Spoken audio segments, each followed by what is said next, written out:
Guys, Boner. welcome. Oh, that was all. We're live. I'm stressing. The audio. Stop stressing. I've just Windows is just like. I want to kill Windows. I want to. You kill shouldn't them. say things like that on the internet. I want to kill them. I want to murder the Windows people because they do it every time I'm about to do a podcast or something. And it resets everything. Let's hope his sound's not working while he publicly admits that he wants to murder all the. It resets everything. Like it's just. So how is Drinking with a mustache is the worst thing in the world. So actually, quick question before we go live. I was just thinking this. We were planning on doing a cyclone every week, weren't we? We've done one. We've done You've one. done it so well so far. I did one the following day on my channel, but I've got 5 cyclones ready to go and no one to give them to. Let's do another one. So let me update the stream to say we're doing another one tonight. So let me. Bear with me. This is all well planned. It's all been going so smoothly this evening. We may as well throw something else at me. It's okay. Moister's got a story that we can talk about to cover your prep work. Yeah. Okay. Are we talking about awkward boners a little bit more? Yeah. He's telling us how he gets a bus boner. We thought first it was like it could have been public transport, but it realised it's not public transport. It's mostly on buses, so it's bus boners. It's only whenever I'm on buses. Maybe I'm turned on by the smell of body odour or something. I don't know. It's just I always get awkward boners on buses. Never on planes. Sometimes in taxis. That lovely taxis when you're sitting in the front seat on your own. Oh yes, the driver. Yeah. Is he touching the gear stick at that point when you get that? That might be what it is. Maybe it's the way that he's just stroking the knob. Maybe that gets me excited. I don't know. Wow. So let's from that. Actually, do you know when I pick you up for Britizencon? Could we maybe just sit in the back seat? Talk about Britizencon. Do you have? Depends. Do you have an automatic or a manual? Because you're manual. Oh, you're screwed then. Do I look you will like be screwed. An automatic kind of person? Well, you're screwed? yes, actually. Oh man, so Britizencon. Did you know the dev panels have been announced? Did you know it's this week? Because that came upon me quite quickly and unannounced. I have got a link in chat that you can click on, and you can go and find out who is on the dev panels. Blah blah blah blah blah blah blah. Yes, I believe that Erin Roberts might be there. Erin Roberts and Brian Chambers both on the same dev panel, on the first panel, which is pretty awesome. I don't think they expected to get Erin Roberts to actually go on a panel, because if we can get him drunk beforehand now and then get him on the panel, he will tell us everything that's under NDA. Yep, I'll buy him many drinks. Don't worry, guys. I've got this. So go to the link that I just posted in chat, upvote, and make sure you get your questions for the dev panel in there so we can actually get something to ask them rather than them just sitting on stage and we all just look at them. We have no questions for you. We're just going to look. Can someone open the questions? Questions, yeah. Thanks. Sorry. Do that. So for those of you new to the stream, and this will be the last plug on the Asylum podcast, at least for this year, because it's already happening this Friday. Wait till next week. We'll be plugging next year. Next year's, but that's not the point. So for those of you new to the stream, Friday is StarCitizen, which we are organising, and a few of us are getting together. So if you're coming up for Britizencon itself, which is on Saturday the 21st of August in Manchester at the Radisson Blu Hotel from 10 a.m. onwards, make sure you've got your ticket. If you haven't got your ticket, I think you can still buy them on the website. But I also think that tickets will be getting sold on the door as well, so you can get them there.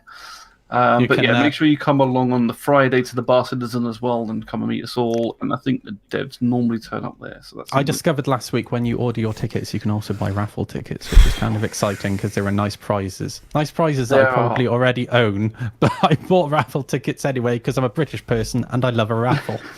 That's just what I was saying.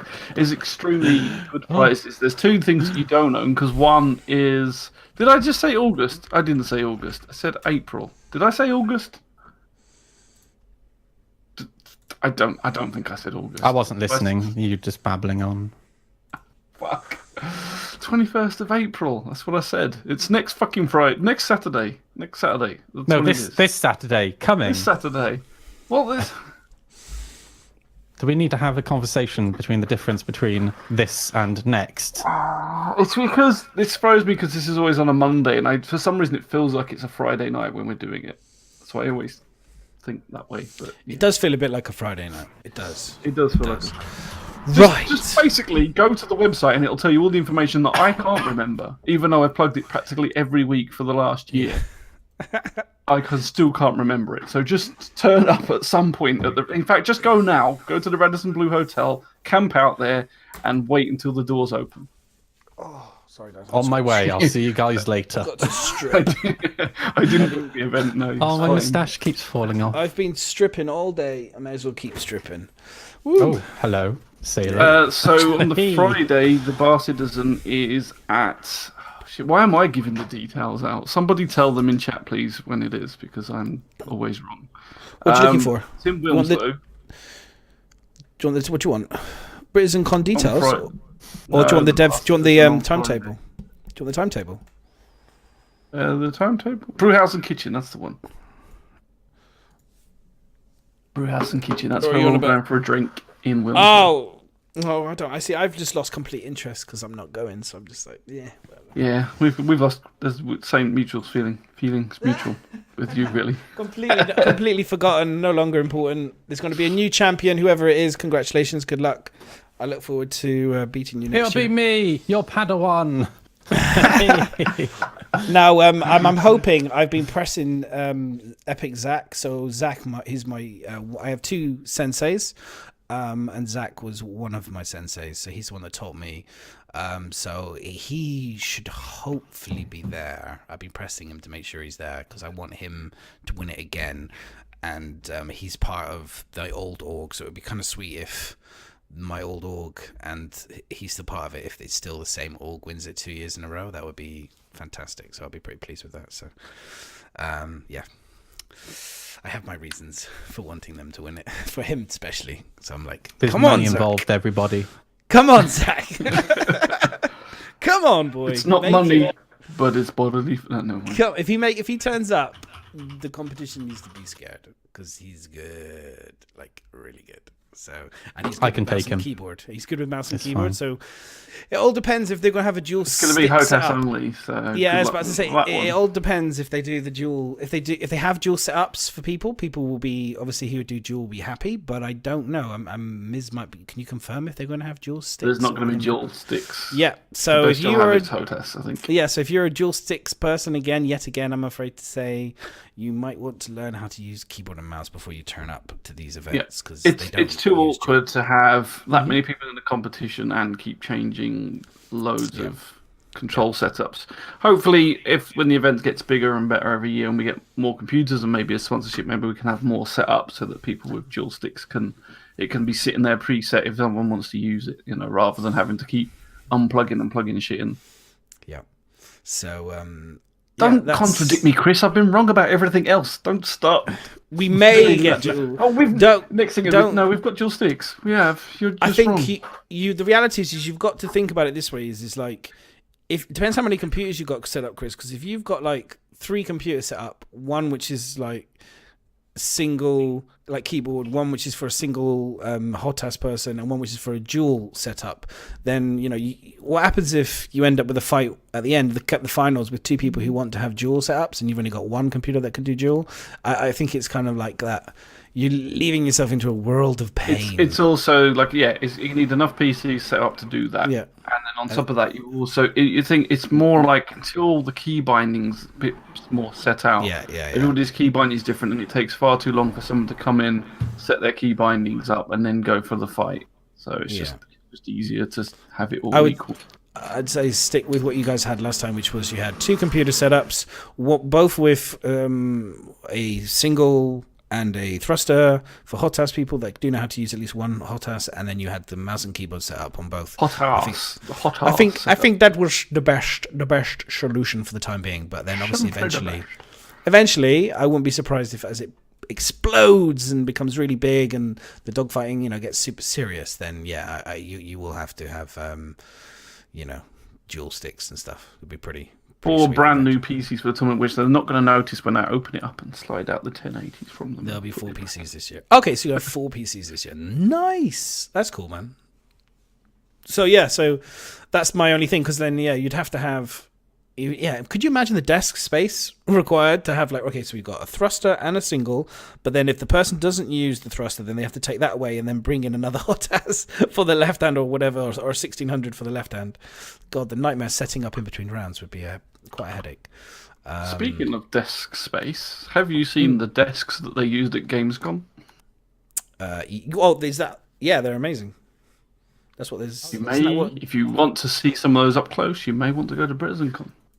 Well, John's bringing them, right? Yep. And more. And he's bringing a crate as well. He's got a crate that you can win with the raffle, which is why you need to buy raffle tickets. Yeah. I would post a link to his website, except for I'd probably get it wrong. But I'm sure one of the Britizencon fans out there can post that link.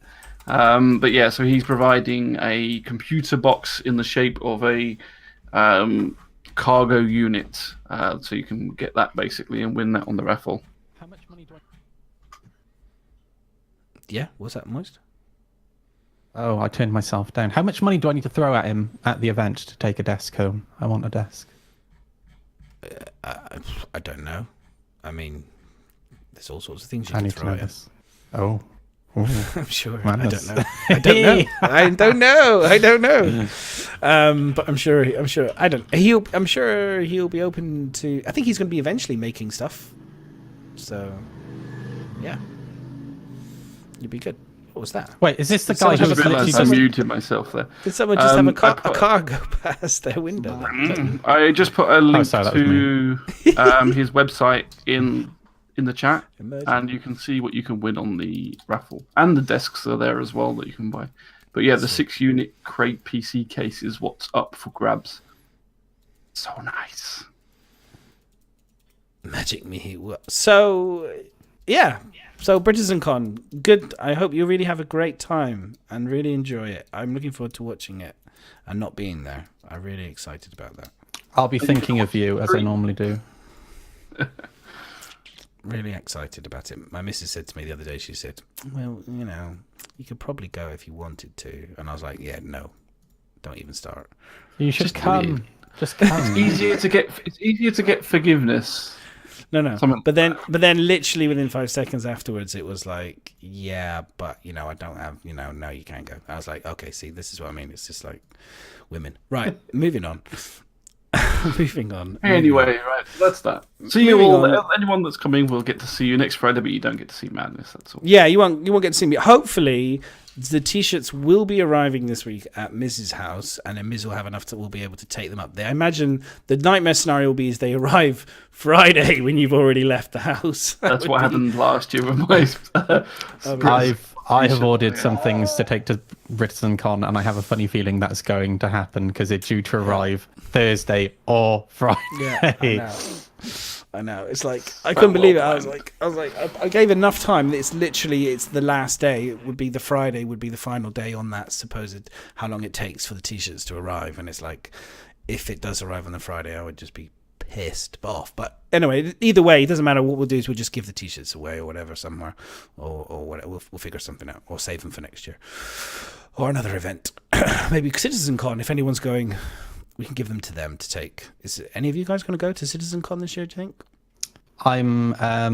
It's looking like 80% likely that I'm going to go. Possible.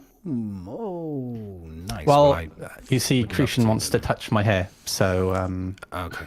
I'm kind of obliged to. You got to make that happen.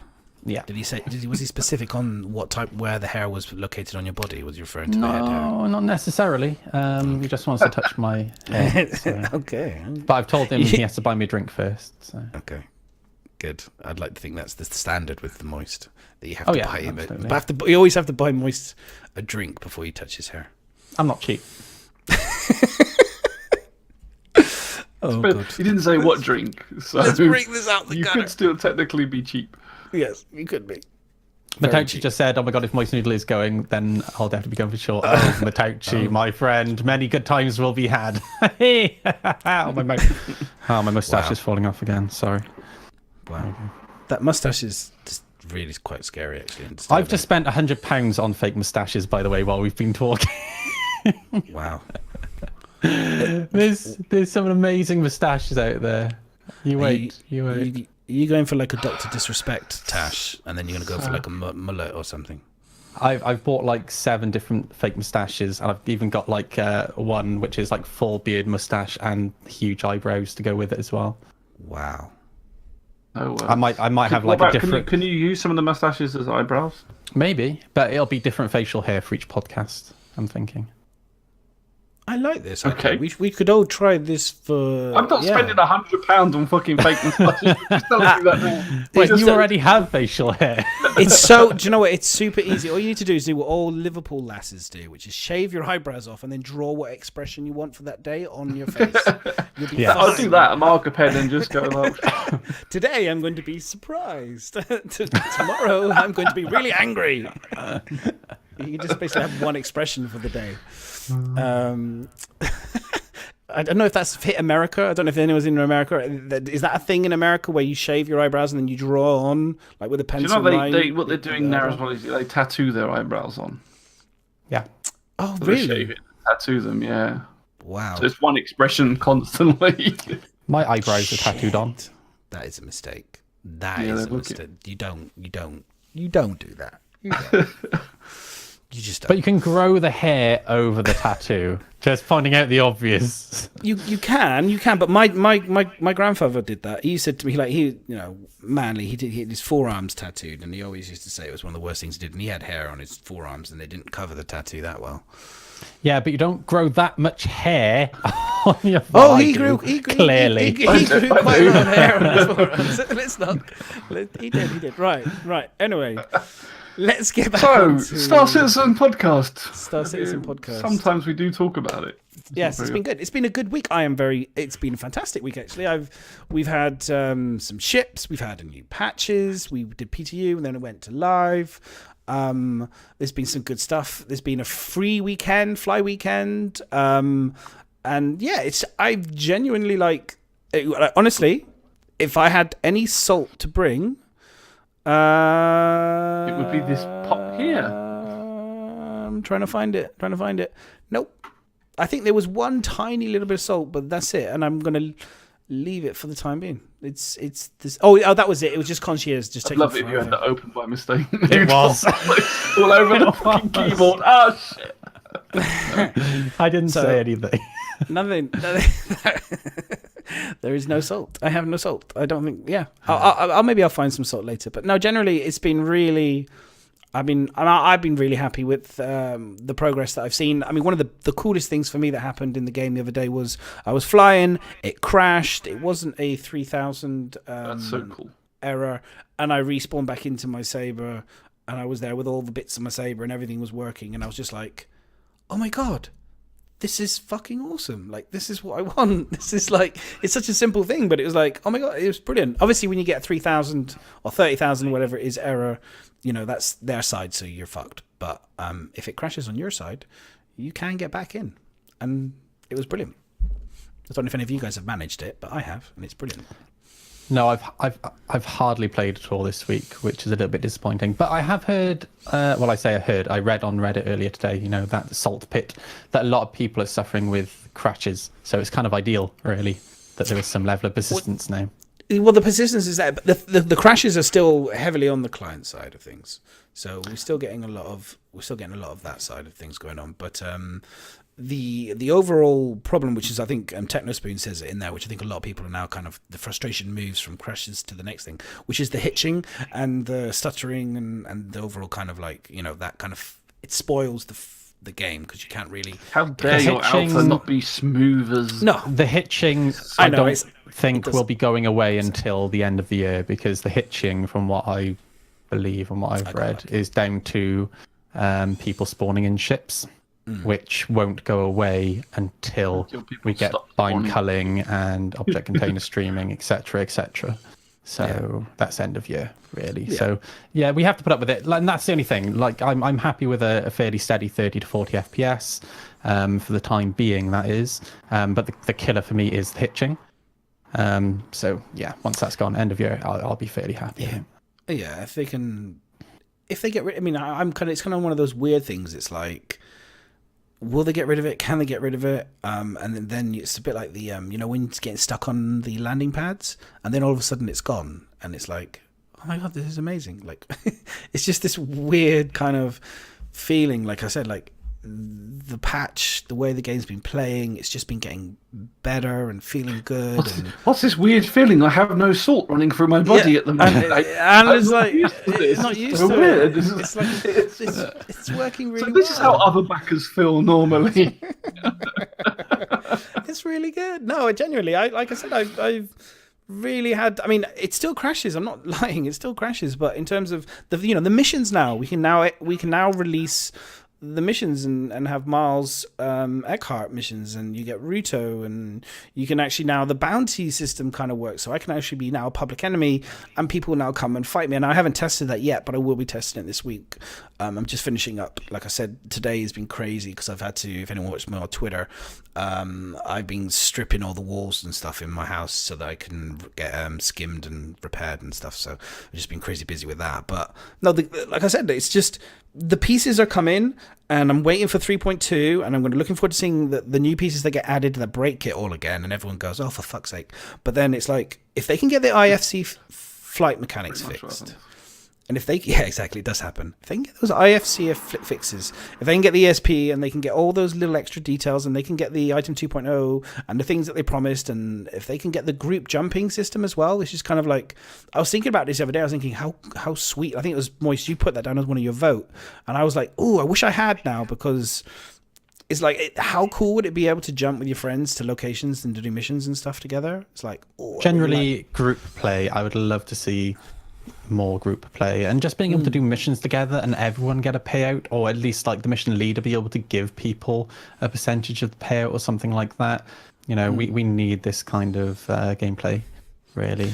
Yeah, well, the quantum linking, isn't that to do with like more like the bigger jumps, quantum linking, or is this quantum linking is still group jumping. It's still jump. Okay, cool.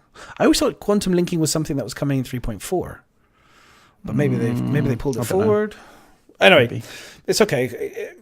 Or 4.0 or something. I thought quantum. Are you thinking of? Maybe I'm thinking of the bigger jumps. The bigger jumps. Yeah, you're thinking of the wormhole-y type things. Please, somebody give me the proper terminology, because my brain's gone dead.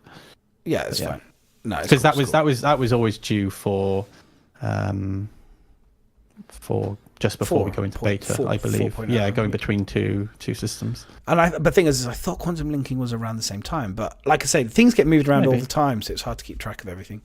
And there's just so much information thrown at us the last couple of weeks. It's just been crazy stuff, like with the roadmap, and then I've been reading through the roadmap and going, oh fuck, that's now in. Oh, that's changed. Oh, that's out. Yeah, that's in. That's in. That's out. Do you feel now it's kind of sunk in a little bit? Do you feel any differently about the roadmap? Because when I first saw the roadmap change, I raged, and then after about half hour of thinking about it, I chilled out a little bit, and now I still feel the same way about the survey. I do still feel like it was a marketing jiggery pokery to make the community feel like they were getting a say, when realistically I think we were getting this anyway. Well, they said that. This was the thing, is they said it, like, we're going to get all this stuff anyway. They just wanted to, like, we've discussed this before on the podcast, and we had Disco in here saying the same thing, asking us, and the reality is I feel like I really am not an expert in game development. I've never done it, so I trust them to know what's the key and crucial parts to the game. But, they want to talk about this quality of game experience for us, right? Quality of life. So, which I appreciate, because it's nice that they fixed a few things. But they need to get the technology to really make the quality of experience, like we talked about with the bind culling and the, object container streaming. That's the real quality of life, right?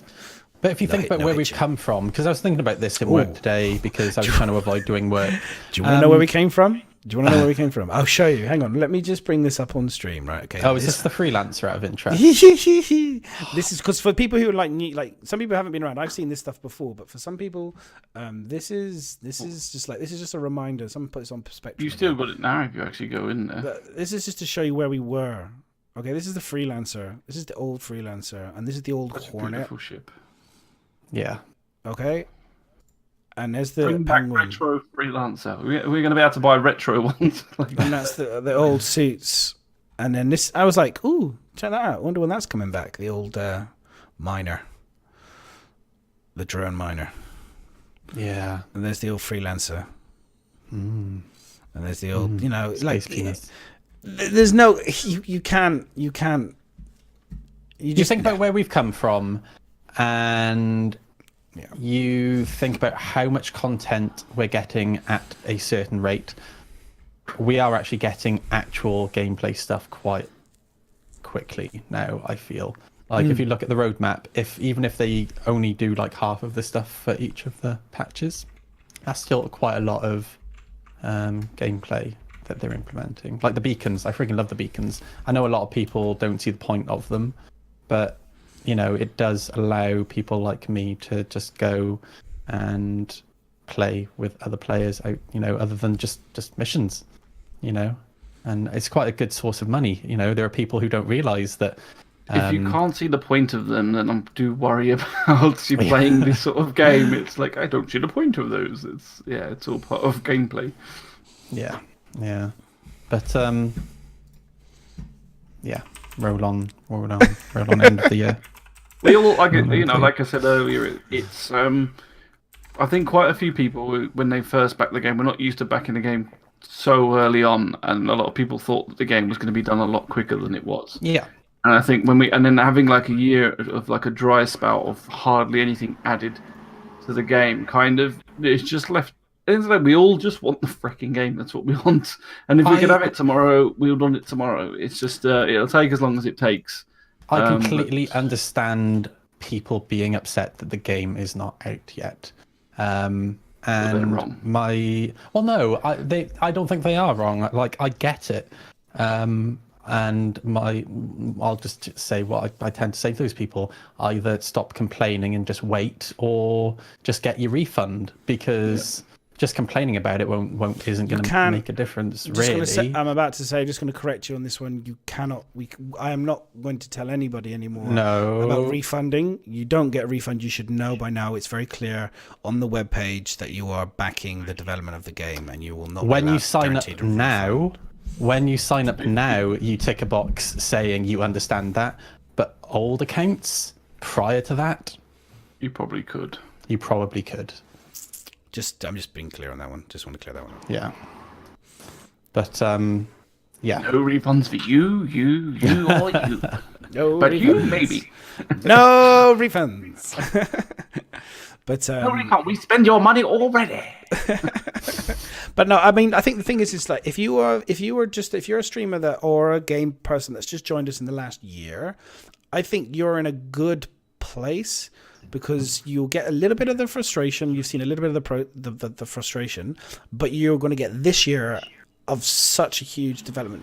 By the way, am I getting picked up on somebody else's headphones, by the way? Because I hear myself sometimes. Oh, sorry, that's probably mine. I got open back headphones.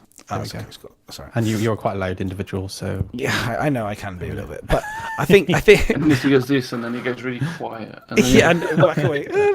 Is it ask me? No, we know. We'll fix that in the next couple of months. We'll break his neck and force him to sit forward. But this year, I think if you just started playing the game in the last year, I think you're going to be in a really sweet place, because the end of this year you're going to have a lot of cool content to enjoy, and the game is really going to start to. Now is a much better time to have been starting than say this time last year, definitely. I think you've enjoyed combat wise. From combat side, maybe not, because you obviously still think that was a lot better. It's it's so tantalizingly close. It's frustrating. Do you know what I mean? It's like I'm just sat there on the precipice going, it's so close to being back to where it was, and having all the beauty of it of than now with all the new graphics and all the new VFX and all the effects and everything else. And it's just like, but I know it's going to get there. So I'm like, I'm not too stressing at it now, because before it was like, oh my God, they fucking ruined it. And now it's like, okay, they're pulling it back. They're pulling it back. So I just think you're in a good place right now. Honestly, you're going to be spoiled, especially with the quarterly drops. Do you know what I mean? They get 4 drops guaranteed. I think that's the thing, lucky. Really. That's if I knew it was going to be another year, or it was going to take a whole year before we had another patch, I wouldn't be streaming right now, because there is no way that I could stream StarCitizen for an entire year without any updates. Because what I found between 3.0 and 3.1 was the first 8 weeks I was streaming, and then the last month I kind of struggled a little bit, but then sort of 2 weeks. So there was like a 2-week period where I kind of struggled and I was losing interest a little bit. And then like 2 weeks before 3.1 was due out, I kind of started getting excited again. So for me personally, it's kind of just about the right amount of time to keep me interested. So yeah. Quarterly releases, great idea. I know, because even if it's not filling out a ton of content, it's still something that you're getting in each one at least. Yeah, something is better than nothing. It seems to last enough time for some people at least. Yeah. Okay, good stuff. No, it's good. It's good. We're all thinking the same thing. I think everyone. I've been doing it a little bit longer. There are people Miz has been here since like pretty much the beginning, as far as I'm aware. And there are other people in the chat now who have been here since the beginning. So I think, there are people who have come back and who have gone, cool. I mean, I'm just going to talk about the free weekend, because we're talking about the game and the overall feel of the game, and this seems to be, some people were like, I was watching Captain's Table and the 1 or 2 comments were made, which I thought was interesting, about not doing free weekends, and some people were like, yeah, we should do free weekends, and all this kind of like, is it good, is it bad, will it upset people? And I went online and I went onto Reddit, and Reddit is like salt, and I was expecting to get bombarded with lots of people talking about how shit it was and crashes, and yes, I got all of that, but what was overwhelmingly positive was the free weekend. And I got two things from the Reddit channel where people were deciding. I mean, they did say at the end of it, they're like, hurry up and finish the game because I want to enjoy it now. But overall, the response was, I can see the potential. I see this game being really great now, and that was really positive to see in Reddit, where people were actually no longer just going, oh, it's a scam. Like, anyone now talks about the scam, honestly, just get out, because you haven't got a clue. Seriously, talk about something else. Give us some real arguments rather than scam. It's pointless. There's not a scam here anymore. It's just a question of, will the game be good or not? For 180 million, if this was a scam, Chris Roberts would be going to prison for a long, long time. Oh yes. So I think that's just like, on that note, the Freefly has been extended by another 48 hours as well. So those still haven't got it, they can go and still try the game for nothing, which is awesome. And we did talk about this, I think, a couple of weeks back, because we haven't had a Freefly for ages. And it is a good way to kind of shut some people up, not in a bad way, but, like, get them in to try it and actually see what the game's all about. But I think the reason we haven't had it for a long time is because of the just how bad the servers have been, and it wouldn't show up in a good light. They had to feel confident enough to be able to put a free flight on. So, I mean, that's a good sign. It's a good sign how confident they feel with this patch that it's good enough to show off. The one thing I noticed is there seem to be quite a lot of people complaining about 30,000 errors, which are server crashes. When you mentioned the timing, I think, like, realistically, I think it was time for marketing more than anything for the 100i. But I think they should have left it like another week or so. Yeah, true. It's probably more likely that link to that so that they can sell the starter ships. But I mean, maybe I still think there's a case to be had where they should give us, they should have on a timetable roughly where they show the free weekends for us to at least, they can change them as they get closer. I think they should. They should have them up there. And then they should say they can change them. I think. Because if they change it, then people are just going to be moaning that I was expecting a free fly this weekend, and now you've changed it. No, but if they change it, not like 5 minutes before them, but if they said like 2 weeks before and say, well, we can't do it because something's been pushed back and we need to do a PTU test, for example, I think people would be understanding or whatever. But if you do the free weekend as long as they're on top of it. If they do it like 4 hours before it's supposed to go live and say, "Oh, sorry, it's not on," but I think that they should publish it so that at least then we and other people can say to people, "Hey, guess what? There's a free weekend on this dates." The problem is, I don't completely disagree, because I think just having these things are good, but I think the problem we've got now is that StarCitizen is so bothered about it. Like most games, when they release early access, they don't really care how buggy it is. They just release it and then people play it and whatever, and then they get the feedback. But StarCitizen is so bothered about its image now that it doesn't want to have a Freefly or anything else like that where it's going to be shown badly. And I think that's the main reason why they won't do it in advance, because they're not 100% sure that they're going to have a stable build by then. And I think it's hindering them a little bit more because they're too busy worrying, and that's why we're waiting so long for some of the patches. I think as well, or had been, because I think they keep trying to polish everything to the nth degree rather than just giving us like first iteration of stuff and letting us try it. Until the game actually launches officially, we will never see stable builds going to live, because they've already said that there are a lot of persistent issues and a lot of new issues that do not occur until it goes out to the public, and they don't see any of these issues in-house. And I can't see them. We have a long period where they don't get patched, though, don't we? Like, we've had it and we've been playing it for several weeks. What do you mean? Well, like you're saying, We've we're had not several going to have patches. stable builds, but we have. Yeah, I know recently. No, what I mean is when they bring out a major patch, each time they bring out a major patch, it won't be flawless. No. When you look at most MMOs, there are bugs, but they're nothing to the degree that we see with StarCitizen. And I think we will continue to see big releases like this, quarterly releases with lots and lots of bugs until the game actually launches, because once the game is launched, they can't afford to be doing that, so they will actually pump the money into having PTU servers up more frequently to test the bugs. So no, I think that's inevitable. Any big patch we get will definitely come with lots of bugs. It always does. Just regarding questions, so if people want to ask us questions, feel free to go through and ask us questions. We'll go through the questions as we go through the podcast, rather than waiting for the end, so that way people can be around and hear their response. So the question we got a first question come through from Lucius Maximus. He says, Chris Roberts has movies background, films with technical stuff. And it usually shows the name of the technical advisor in the credits. Does he have one for StarCitizen? The answer to that question is yes, he has several. But the first one he has... Look at all the pretties! Why is Harley still talking to me? I turned her off. It wouldn't mute bits. That's what happened to me when I was streaming. Because the voice kept saying to me, "You've got to turn the bits off." It's like it just would not mute the bits. You have to take the sound off. You have to literally take the sound off of Streamlabs. He's got Jason Spangler as his chief technical officer. He also has Sean Tracy as his technical director. So those two, I would say, would be the two technical people that are kind of working with him. He's probably got lots. I mean, at the end of the day, there are loads of technical people within the business, but those are the two ones that kind of spring to my mind and to my research to answering your question.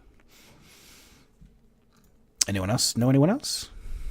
Sorry, what was the question? I was looking at Smurfs. It's okay. Chris Roberts has a movies background, and it says who's his technical stuff. He usually has technical people involved. What is the name of the technical advisor? Usually in films they have like technical advisor. Yes. He has one. Do you know if he has one for StarCitizen? The answer is he does. No, I've just given them the names Sean Tracy and the other one was Jason Spangler was his chief technical officer. Right. Okay.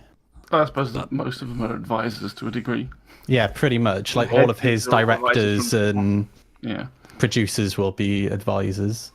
Generally, any manager that you have working for you is an advisor. Then they all turn around and say that won't work. Exactly. Yeah. And then we've got the next question. Biggest advisor is Erin Roberts, because he's the one that turns around and says, "Look, just stop it. You can't keep doing this." That, and possibly Sandy as well. I mean, who knows? I mean, it depends how much men listen to their wives, right? But I listen to my wife fairly often.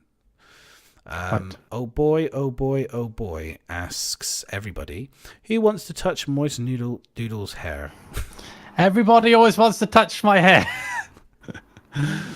Oh boy, oh boy, oh boy. It's not a fetish I personally have, so I don't really go around generally touching people's hair. It's not really something that interests me.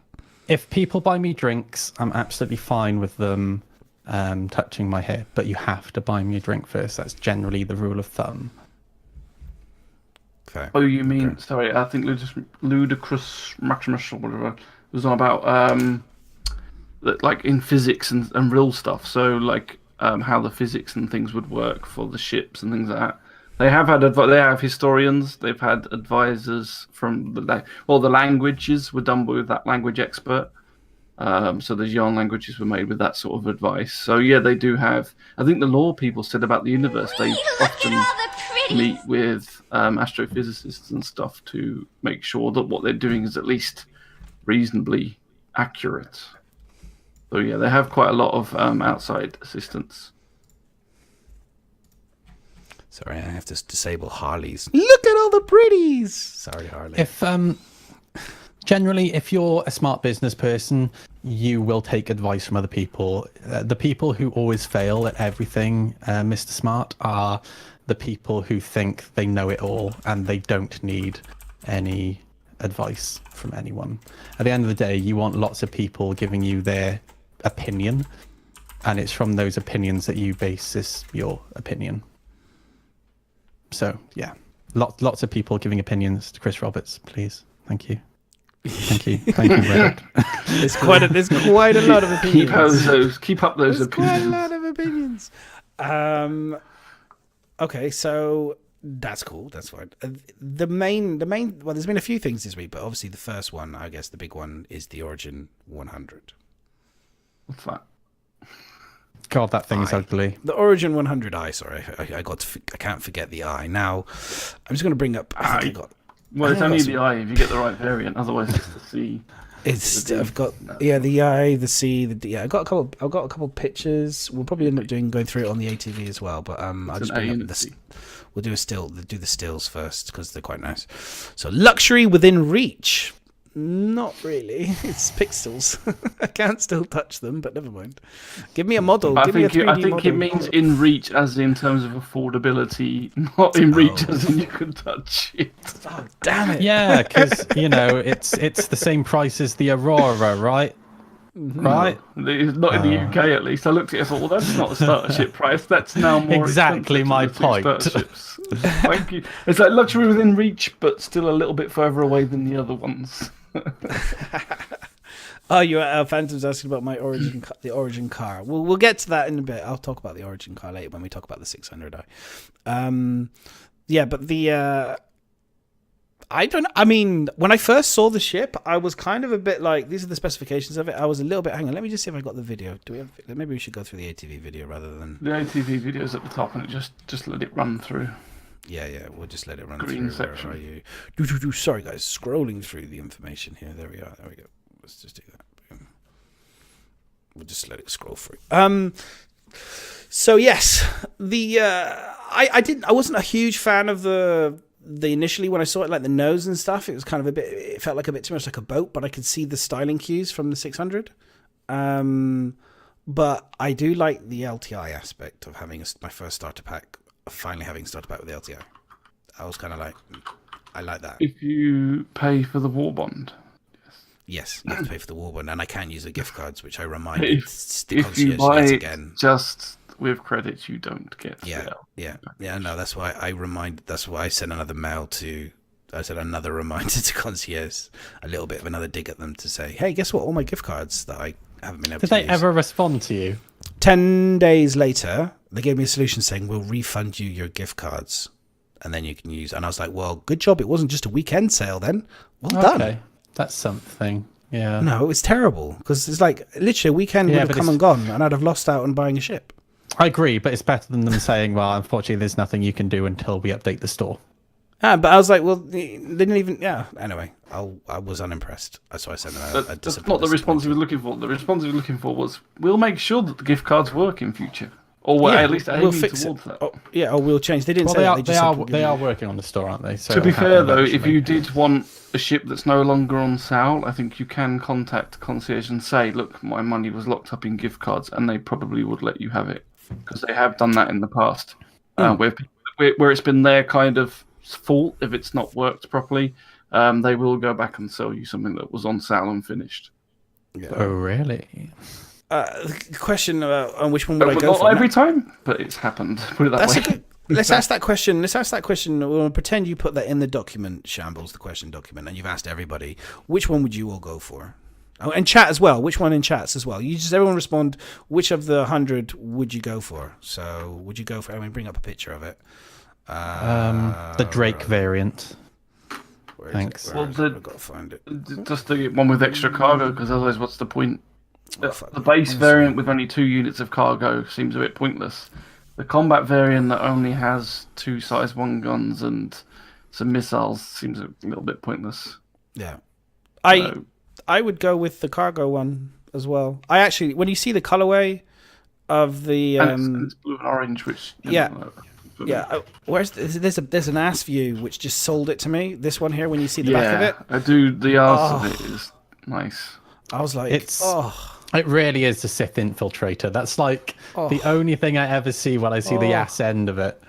And it's just when I see it's quite funny because it does remind me of the Carrack. These kind of reminded me of like the when we first saw the sneaky pictures. That's a lot of people were saying Carrack, but well, it clearly wasn't the Carrack because it didn't have, like, at first I thought the Carrack, and then when I actually looked at the pictures of the Carrack, there's this big antenna sticking out the side or whatever they are. So that kind of gave it away that it wasn't the Carrack. Well, and then I saw Board Gamer tweet that he thought it was probably a new starter. I was like, that makes sense. Yeah, insider knowledge, maybe no, NDA, no. Just a lucky guess. Just happened to be a lucky pluck in that guy. Yeah, no. But no, I just love the finish on this one. I don't know what it is about the finish with the blue and the orange. It just makes me want to caress it. You know, I just like. I mean, I don't want to like them. I don't. Not massive fan of overpriced luxury stuff that looks so silky smooth. But there's something to be said from that over like the Aurora in some ways, and I like all the lighting they've done. It kind of reminds me of what they did with the Raven as well, because that had kind of these nice funky lighting system on it, and I think I do like that on that. And I do quite like it. And I the find inside it really looks nice as pretentious. well. I can't stand Origin because I hate pretentious things. And why don't you marry it? Oh God, it's like every time I see a Jaguar in the street, I just want to smash it with a cricket bat. You know? There's just something about the I don't know. I like it.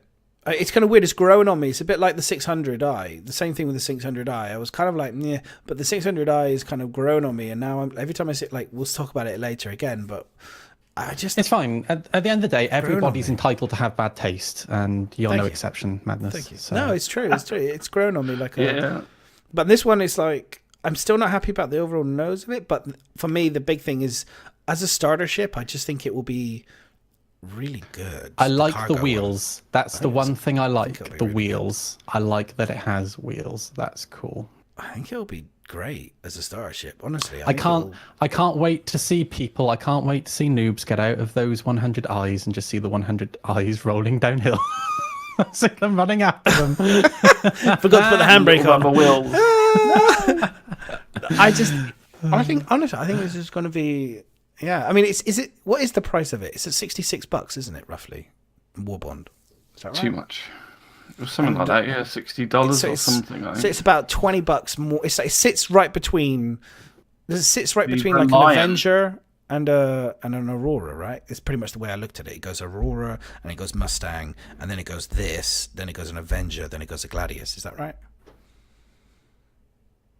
I wasn't listening to any of that. But, there is the Reliance in there. I think actually the Reliance more expensive than the. Pay attention. Sorry. Before I mute you. I was looking at pictures of Smurfs. So the pricing for the ship itself doesn't seem that bad, but the thing that really does piss me off is the fact that It's just the ship, isn't it? For like the £40 or whatever it is, or $70. It says it's £44. Is I it? don't Is know that what for is that for a starter package or just the ship? So just the ship on its own is actually £36 or 32 if you get it as a war bond. Okay. So I thought it So- was more than that. What's the price of the starter package? Starter package 1 is £48 for credit and £44 for war bond. Okay, I'll stop raging then. I'm a complete idiot. I thought it was more expensive than that. And I was about It to was rage. when I looked, but I don't. It was in dollars, but even then it was like $70. But maybe it was. I got it here. I got it here. I got it here. Yeah, So- I had that, but I'm just Yeah. trying to compare the other starter packages. If I can find For it Warbond standalone ship, it's 66. I mean, I like the idea of the dollars you're talking about. dollars. Sorry, dollars. My bad. Also, we have to pay 20% tax. By the way, if anyone says it like, "Oh fuck, it's more expensive," yeah, it's because I have to pay tax on this for some reason. So that's why the page I was looking at didn't have tax moist. So yeah, Okay. the actual starter package is £57 and £52 if you pay war bond. Yeah, and we have got it paid. So this is the one. So for me, I would probably buy the 100i, and then because it's available, can we upgrade now already to the? They did say the C2 135C.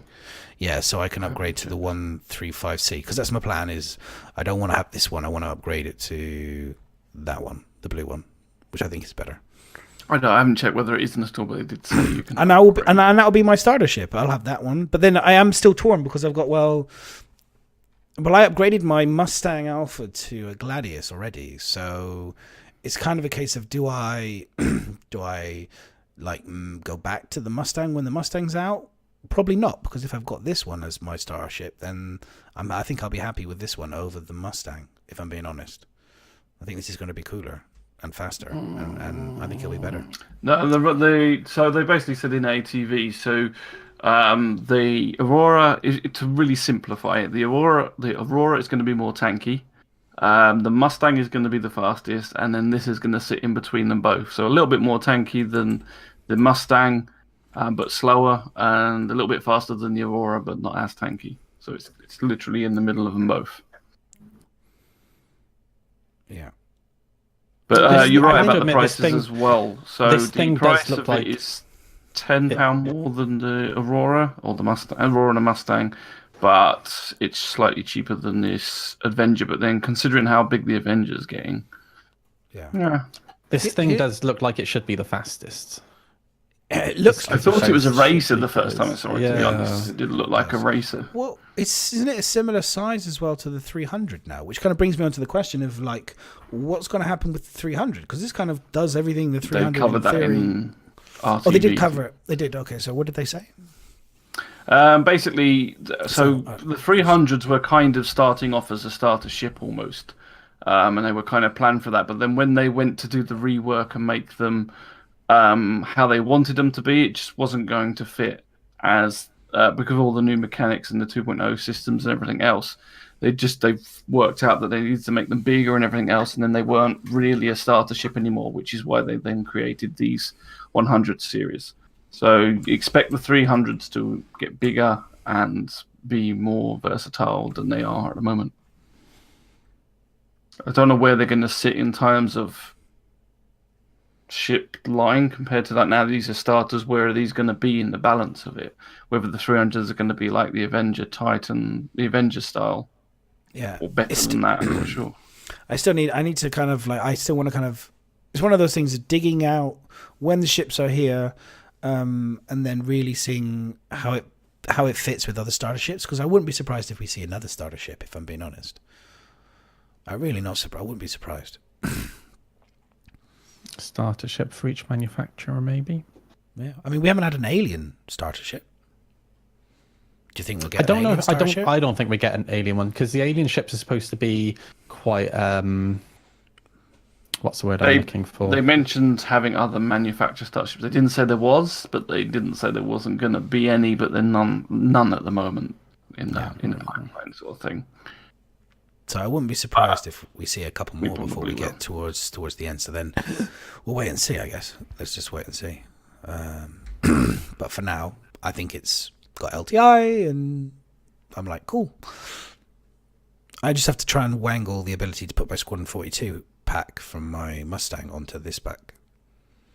That was my first ever buyback, because when I was upgrading back before when I was still a poor person, I was upgrading.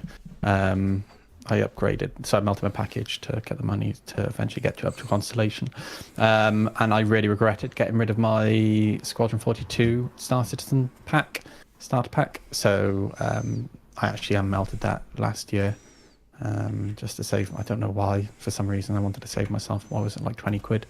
So yeah. After all the shit you bought, you just spent £100 on fake mustaches. I did just spend save myself at 20 quid.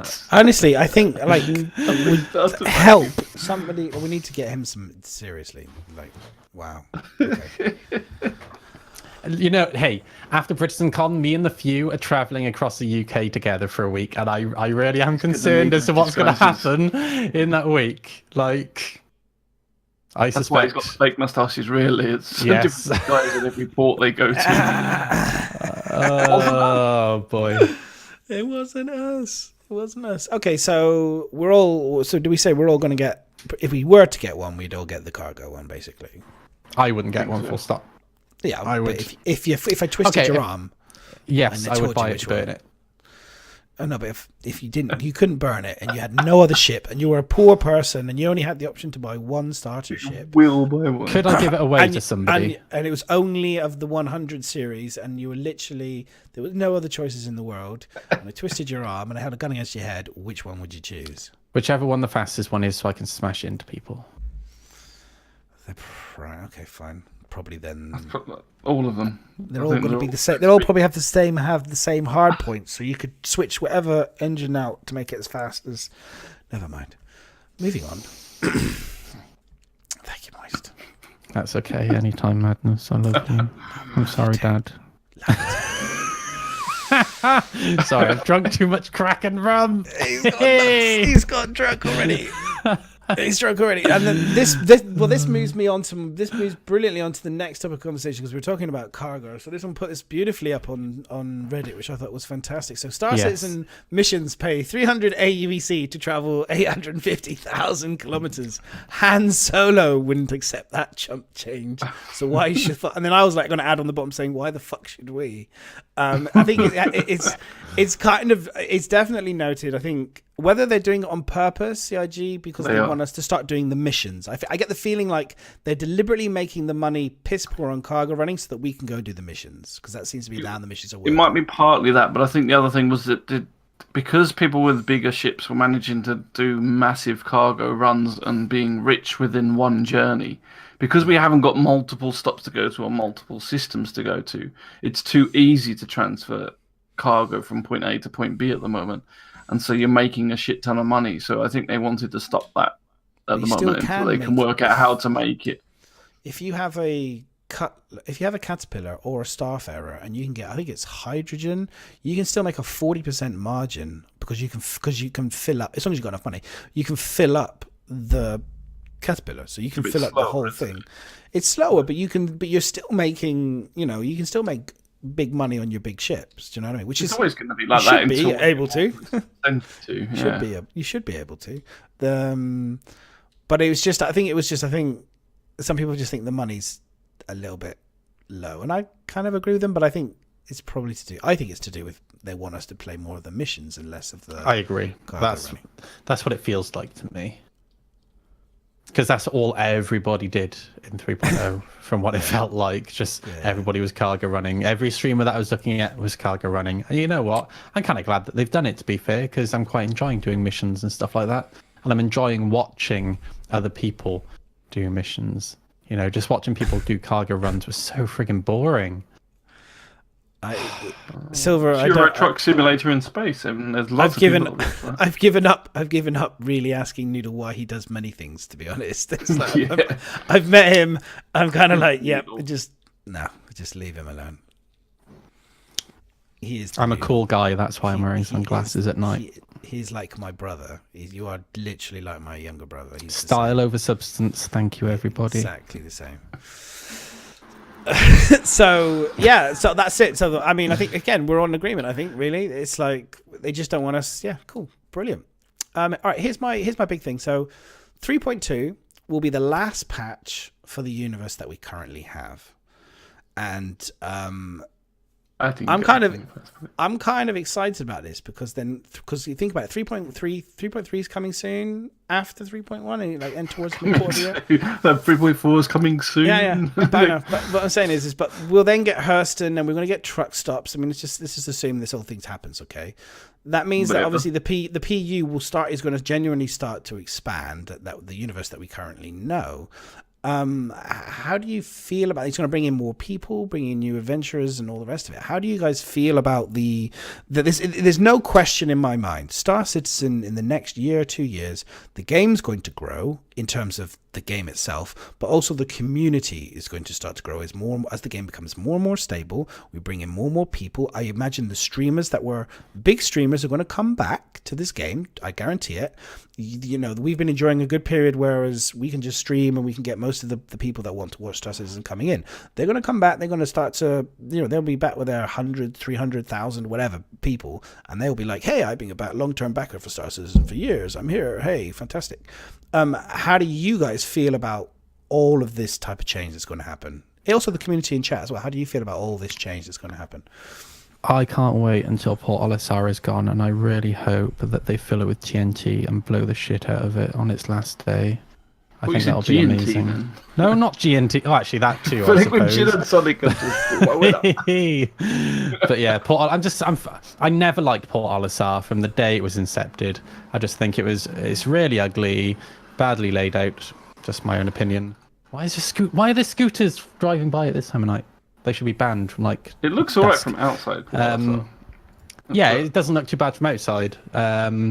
But yeah, I can't wait for truck stops, and I genuinely don't think. Yeah, we'll always have more people coming in, but I don't think we'll see the influx that I think some people are expecting until the new year, until we see blind culling and object container streaming and stuff like that, because I think the hitching is the thing that puts a lot of people off. And on the occasion when I do actually go to Reddit, I very, very, very often see people saying, yeah, I really enjoyed myself, but the hitching is still a bit of an issue, so I'm gonna hold off for a little bit longer.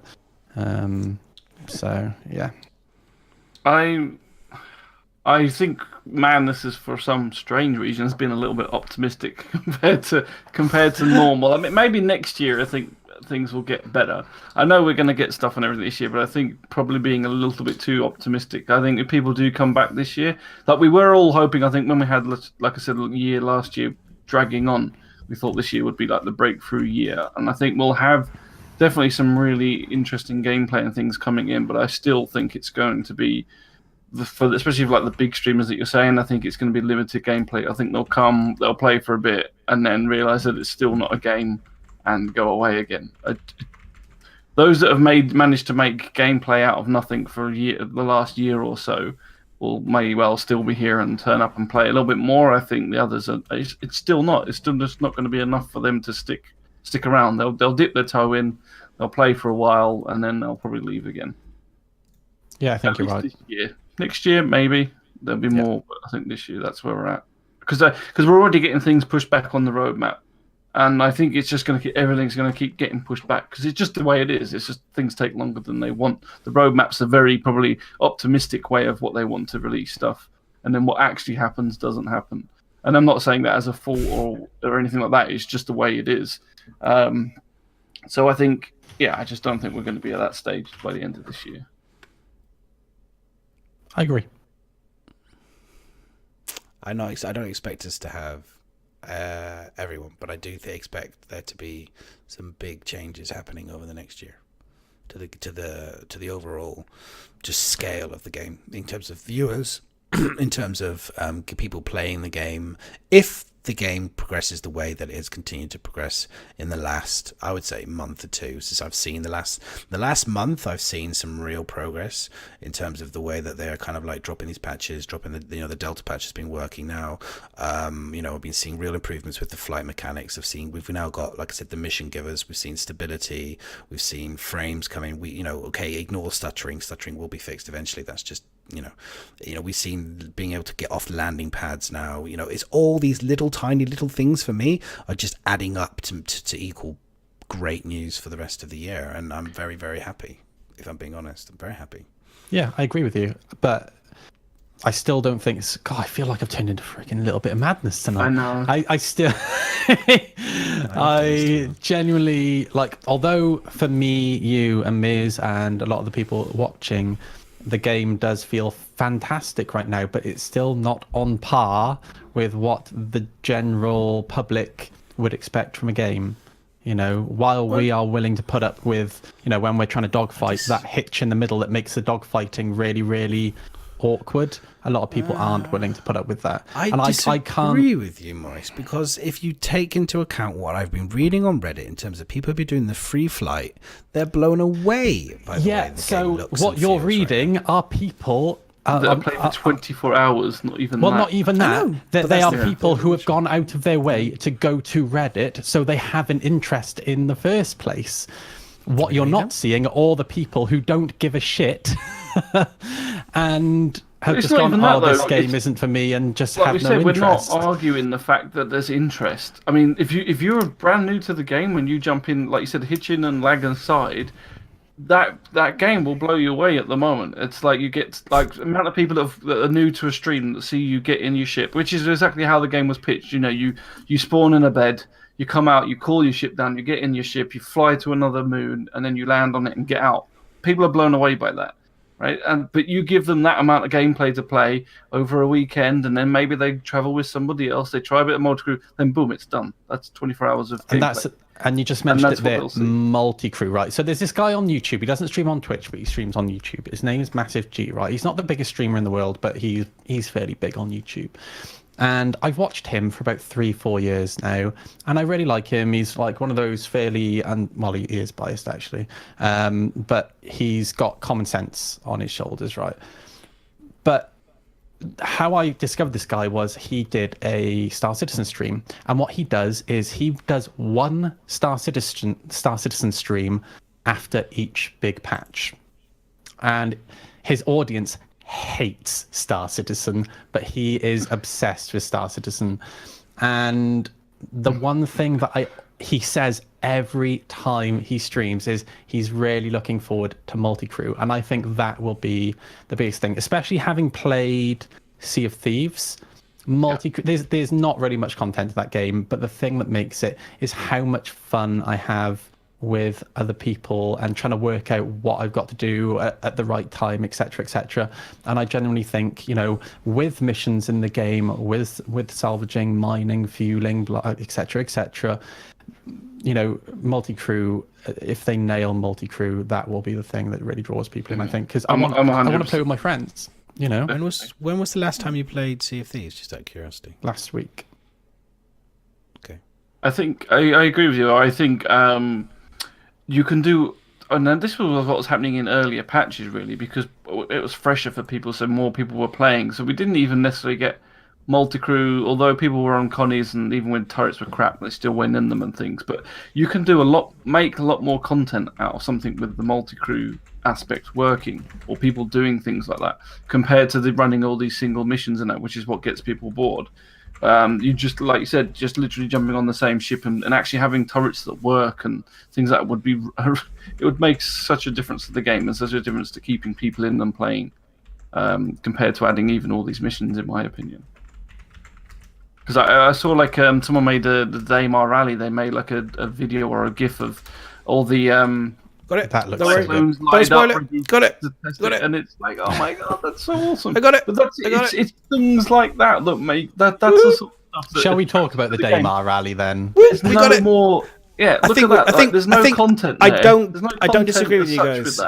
I think most people are with you. I think most people are with you. And this is the thing. I'm being what I'm optimistic. gonna say now is Daymar Rally. I think is an amazing concept. I'm really, really excited for it, and I've noticed that they at me into their tweets these days. So that says a lot. But the first thing is, first of all, they need a set of rules around how they start the race, because they all just start crashing into each other, right? Which is hilarious. Hang on. I need to rewind that. Moist. Sorry, just because your head just literally expanded to fill up the entire thing. Then did you say the only reason Daymar Rally has got interesting because they now at you? No, I find it really interesting, but for some reason they've started. Talk about ego. He's like, he's got sunglasses on. on. He's got sunglasses on, and he's like, hang on, I've got to make your head appropriate on. Hang on, I can do this. Hang on, no, hang on, don't touch it. I can do this. I really want to plug this now because they've at me. So, Britizencon guys, if you want to at Moist Noodle a little bit more often, he'd also love your event. Wow. Oh no, it doesn't get big enough. Hang on. Don't worry, I've got full control over your head right now. Okay. But yeah, I'm really excited for Daymar Rally. I think it's going to be amazing. I'm not involved with the Daymar Rally, but wow. There you go. Just barely contain your ego right now. But I'm genuinely like, I have an interest in the.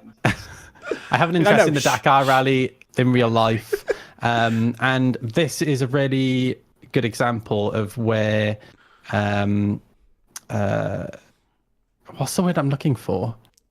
Gameplay created by players in the actual game. Like if they implement mechanics that allow the players to build upon this, I think it'll be huge. And even if they just in the future give us the ability to add waypoints and share those waypoints with a group of people, it allows us to do things like this but easier and in more interesting ways. And I think that's, I'm just pointing out, this is definitely Miz's first attempt at the Daymar Rally here. Yeah, that's what I'm saying. They need. Did every of you play was it Micro Machines, like the little racing guy with the micro cars? He looked exactly like that, but it would just go. Let's as soon as you start, nobody goes straight. That's the thing. Like, I'm glad they're doing tests like this now, because they've probably realised that they do need a set of rules just around the start of the race. Because either they need staggered to hit people. Well, either they need staggered starts, right? They need on-foot starts, so you run to the cyclone and get in, or you for the first waypoint, which is a rock or whatever, you have to go in a straight line. There's no turning allowed, because that just looks so messy at the beginning. I like Destruction Derby. Everyone just loses their fragile wheel within the first 15 seconds of the race. That's what I love. So just smash people straight away. If you watch that video, even if you just spend like 5 minutes watching it, that video that they put out also made me realize how amazing the Reliant TV van is going to be, because if it works. Yeah, if it works. Yes. Yeah, well, essentially, all it will, I would imagine, it'll just be a turret, but with a camera attached to it, like a gimbaled camera. But like just watching them film from a ship was just so cool. Yeah, that was actually one of the first things I noticed. I thought, that is so. It's almost like you imagine when they have the helicopters following the thing. I just thought, that is so. I love like the way an they've done actual that and race. recorded it. I agree. I thought that was excellent. I look forward to that. Chasing them, and you see all these little cars going off, and then I saw another one in the front following them as well. I think, can we post a link to the Reddit? You want to see the Reddit? Somebody's asking in chat. No, they have it on the Daymar Rally one. It's really easy. Literally, if you go to Google, type in Daymar Rally, it's like the first thing there. But I'll do it for you. Daymar Rally. Let me Google that for you. It's all right. I got it here already. There you go. But can you imagine if they allow us to put down temporary checkpoints and stuff like that? That would be absolutely amazing. Just have some tables with water bottles down. What more do you want? Squirt it in your face? Hand it out to people as they go past. Or you could hand instead of switch it for a grenade. There you go. That was the one thing I noticed. Drones will be standing there with the grenades going. That's the one thing I noticed about the test, because in the actual Daymar Rally, you're supposed to be able to use your weapons, but there was no firing in this test. So I'm wondering whether they only one person in the seat. Yeah, but ships, I think, are supposed to be allowed to. attack. Well, yeah, which is kind are they of, allowed which I to think is a. Well, I don't know, but if they are, like, I was under the impression they could, which I think is a really bad idea because all the cyclones will just disappear within like 5 minutes. Yeah, I don't think they're allowed to shoot. I think they can follow, and then you'll be able to give directions from the flight. But I don't think you're supposed to be able to having shoot. Seen the few with doing some silly tests where they were putting cyclones with size 9 torpedoes and like locking on with size 9 torpedoes. I think that until they actually fix, like, could you imagine like everyone would be flying with a retaliator support and just launching size 9 torpedoes at anyone that comes near the finish line? My size 9s are useless. They never hit anything. They just spin round the thing in circles. I have got an idea though. That's working well there. Quiet. But we could put a cyclone in the back of a ship and fly it closer to the finish line. Land it, wheel it out. It's like, never know. Let me in the front. But don't tell anyone. Don't tell anyone. That's a good plan. Cheat. I like it. We're gonna, and you can even have us just sitting there in the pilot seat ready. Or when you go over the hill, you just drive into the back of the Connie, pull it up, and then take it to the finish line. And drive back out. Miss, that is a brilliant idea. Just as long as you're not piloting the vehicle. Or because I could just imagine it being brilliant. At all. You're about to win. Well, yeah, I don't. Yeah, face I probably shouldn't be involved, but the ship I'll just be into team the mascot. ground. That would be brilliant. I'll try and cheat. Say, look, there's a finish line, and then just, a big explosion. It's like that. There was a marathon runner, wasn't there? He won like a New York marathon. Like she cheated. She like got a bus or something, and then suddenly rejoined the race. Like at the end, they track them, don't they, or something? So they didn't realize they tracked them, and you're like, wow, this person. Who's this person? Who suddenly won the New York. She's like, yeah, I'm so tired. Oh God, I'm with you guys. I think this is great. We've talked about it before. The Asylum will have a team for it, so maybe even 2 teams, to be honest, for it. So yeah, definitely, maybe 20. Who knows? Who knows? Let's increase our chances. If you want to be involved, please let us know. 1-800 Cyclone. Rigged. I mean, right. Good stuff. So that was cool. VIP. Oh yes, actually, I was going to ask. I was talking to you. This is an interesting that's been going around Reddit as well. Okay, and Spectrum. There's been actually this is Spectrum. This is a Spectrum chat. This isn't actually a Reddit chat. This is a Spectrum chat, and it's to do with the cockpits. Now, it's to do. One of the guys has said the cockpit fight continues. Glass bubbles trend. Or is it just the right call? It seems to be that a few threads that have been visibly talking about cockpits, and one person's saying, "I don't want to sit inside a glass bubble cockpit," and then another person's talking about that CIG should be establishing a standard minimum visibility parameters for cockpits. So cockpits is always something, a bit of a thing that people talk about. There's obviously a like and a dislike, but this person, like we have noticed with the Hammerhead, with the Prospector, with the new 600i, these big sheer glass kind of cockpits and stuff. If you don't like the Starfarer cockpit, don't fly the Starfarer. No, but it's an interesting topic of conversation in terms of, do you think that I get what you're saying then, Moist, is kind of true, but not because at the moment it is, but if you want, that's the only fuel variant you got. If that's the mechanic you want, then you have to fly that. Yes, exactly. The whole point of having different manufacturers is that they very much have certain styles. But then the MISC Reliant has one of the most open views you've ever seen because it is just a bubble. Okay, that's absolutely fine. You got me there. I can't argue with that. Yeah. Okay, let's rip the front of the Starfarer and just make it a big bubble. Quite a big. I think my concern though would be that you would just end up with cockpits that are very, very samey. And I personally quite like the limited view of like the Starfarer and the Freelancer.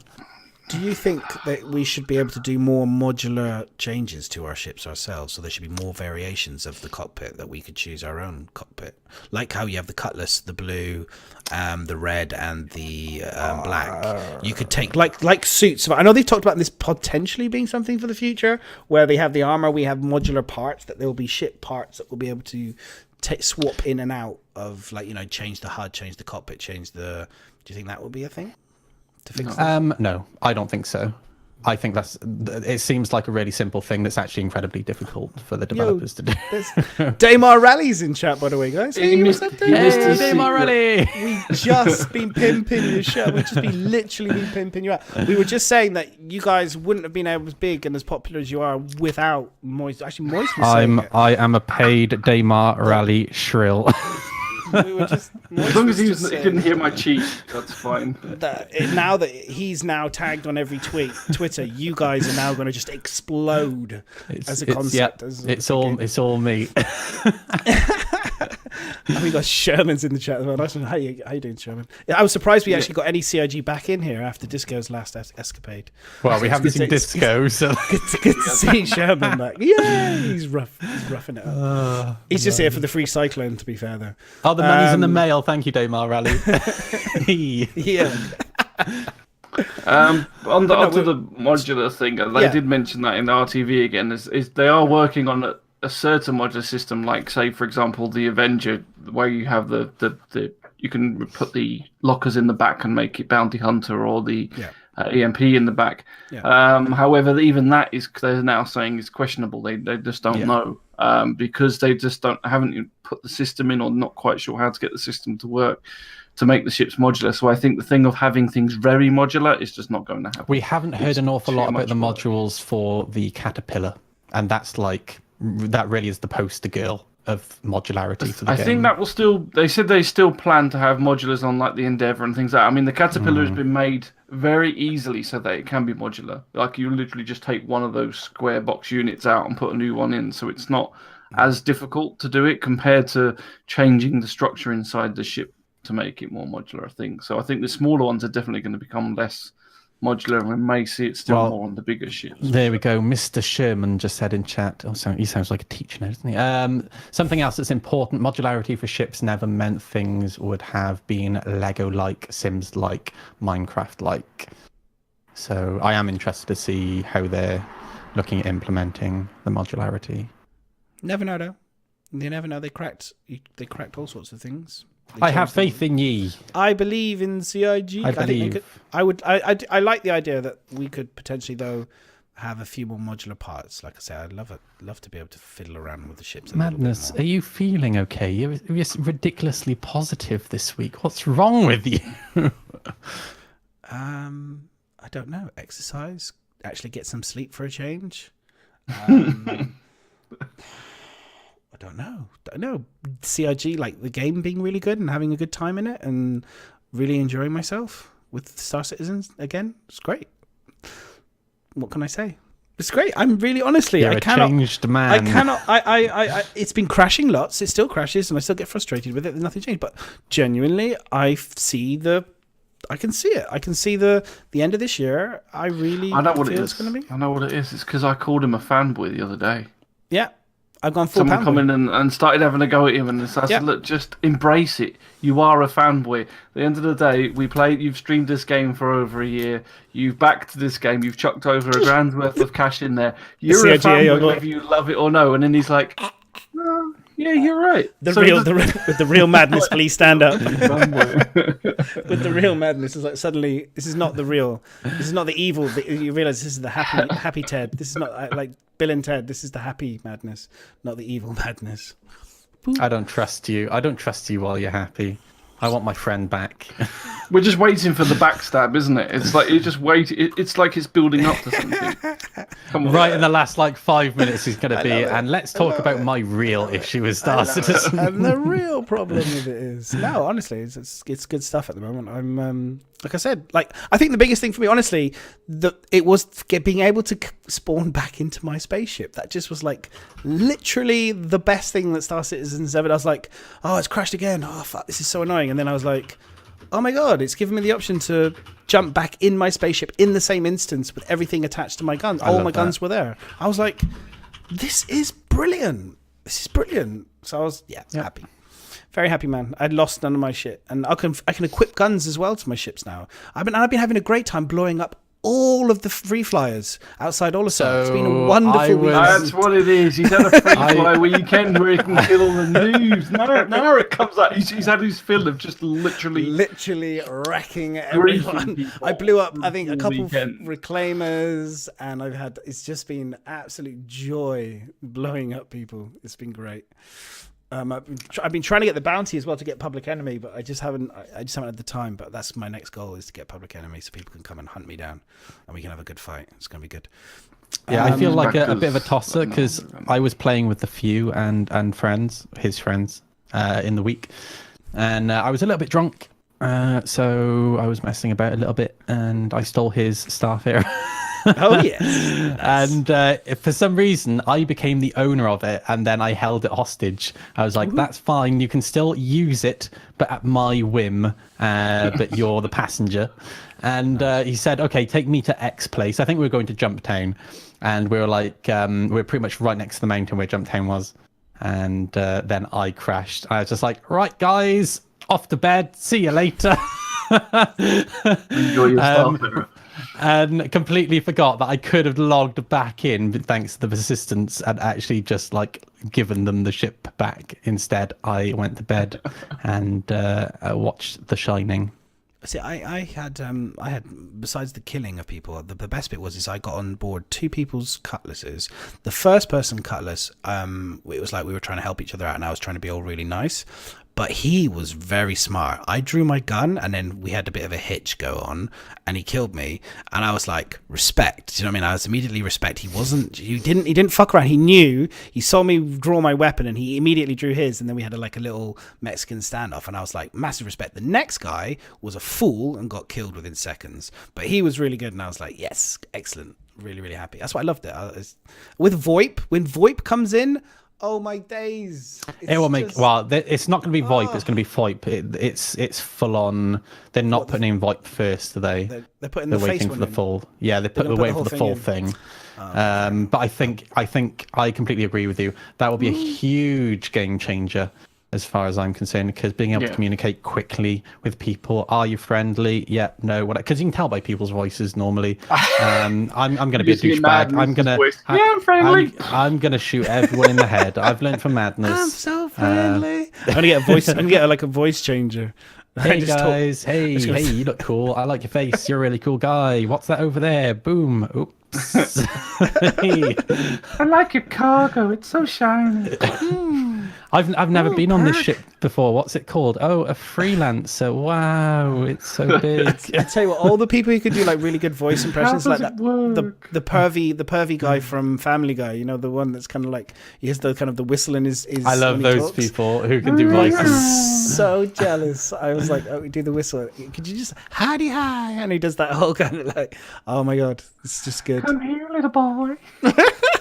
You just freak people out. No, I think it will be abused. There's no question. I plan to use steal someone's 600i and then just flaunt it in the face with the stereo booming really loudly and just kind of cruising past, rubbing it in hardcore. It's going to be great fun. Sorry. It's going to be so good. Stealing. We're going to sign up for this.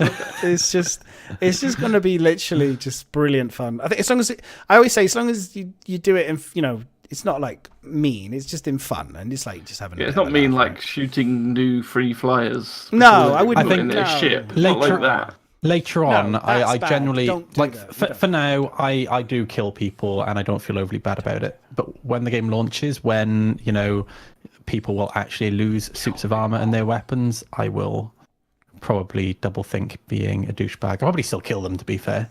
As long as I can take their I'll just think twice about it. But I'll think twice about it. It can backfire. Like I said, that's the beauty of the game is you can die as well. That's why I don't. There's a difference I always said between griefing and just kind of if you give them an equal opportunity to potentially kill you and whatever, that's cool. But you know what I'd probably do? If I was on somebody's ship, my granddad. I don't know if I told this story before, but if I have, I'm telling it again.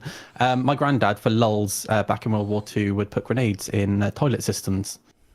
Yeah. So, I'd love to be able to booby trap ships. So even if they manage to kill me, they still have their heads blown off or something. Shotguns, double barrel shotguns. Yeah. That would be. That was the mistake I made. What I should have done was I should have set the self-destruct on the cutlass when I got out of the seat to go kill the guy. Because then even if he had killed me, he would have then got back into his seat and gone, "Oh shit," and then blown up. Yeah. It would have been all good. Whereas I would have then got back in the seat. You would have then. No, but it would have been. I would have known, so I would have jumped back in the seat, hopefully in time to be able to switch it off. The right. So you want to get out of there. 30 seconds. Get out of the seat. Go to the back. Kill him. Get back in. It takes you 20 seconds to get in and out of the seat. That's the problem. That's what I'm going to say. Yeah, CIG. Wherever you are you guys looking at your self-destruct times on your ships because they do need to be? So we could set it. Would be nice. That would be really cool. Like set a 5-minute self-destruct. Yeah, brilliant. That would be so cool. Delay 3.2 and get that in as quickly as possible. Are you guys aware, by the way, of how to stop people stealing your ships? There is a method to, like, even if they're in your ship and you have died or you've walked away from your ship and say they're already on it or you forget to leave it locked, there is a way to stop people flying away with your ship. Respawn it. Nope. And it's actually surprisingly simple, and it's all to do with keybinds. I'll tell you afterwards if other people can work this out. I will give you a No, I'm not giving people a cyclone. We're already giving a cyclone. What was it? They can say again. So there's a way to stop people. Like you can literally. And I had a guy on. It wasn't my stream. Yeah, I think it was on my stream. He said, "Try and fly away in my ship." But somebody, like one of my other viewers, got into the seat and powered it on and could not take off. It would not go up. It wouldn't move at all. So we're already in the cockpit, and there is a way to stop people from flying away with ships. It's kind of like a locking mechanism for the cockpit. Well, not for the cockpit, for the controls, essentially. And it's really simple. I love it's and as you said, it's in key bindings. It's in key bindings. There's essentially a way to lock it, and it's just something that people never check because it's something that's not set by default. Yeah, I'll have a look in my key bindings and have a look. This is really interesting. The great thing with key bindings, and I agree, is many people. It was the same in 2.6.3 and stuff. Lots of people overlooked the key bindings and didn't really look into a lot of the kind of the powering on, powering down, powering this, powering that kind of features of key bindings, and it was surprising how powerful they can be if you just nailed it. Use them. Just nailed it. All he does, it's not set. Power is not like powering to 0% and whatnot is not set by default, so people never think to set it and never think to check it.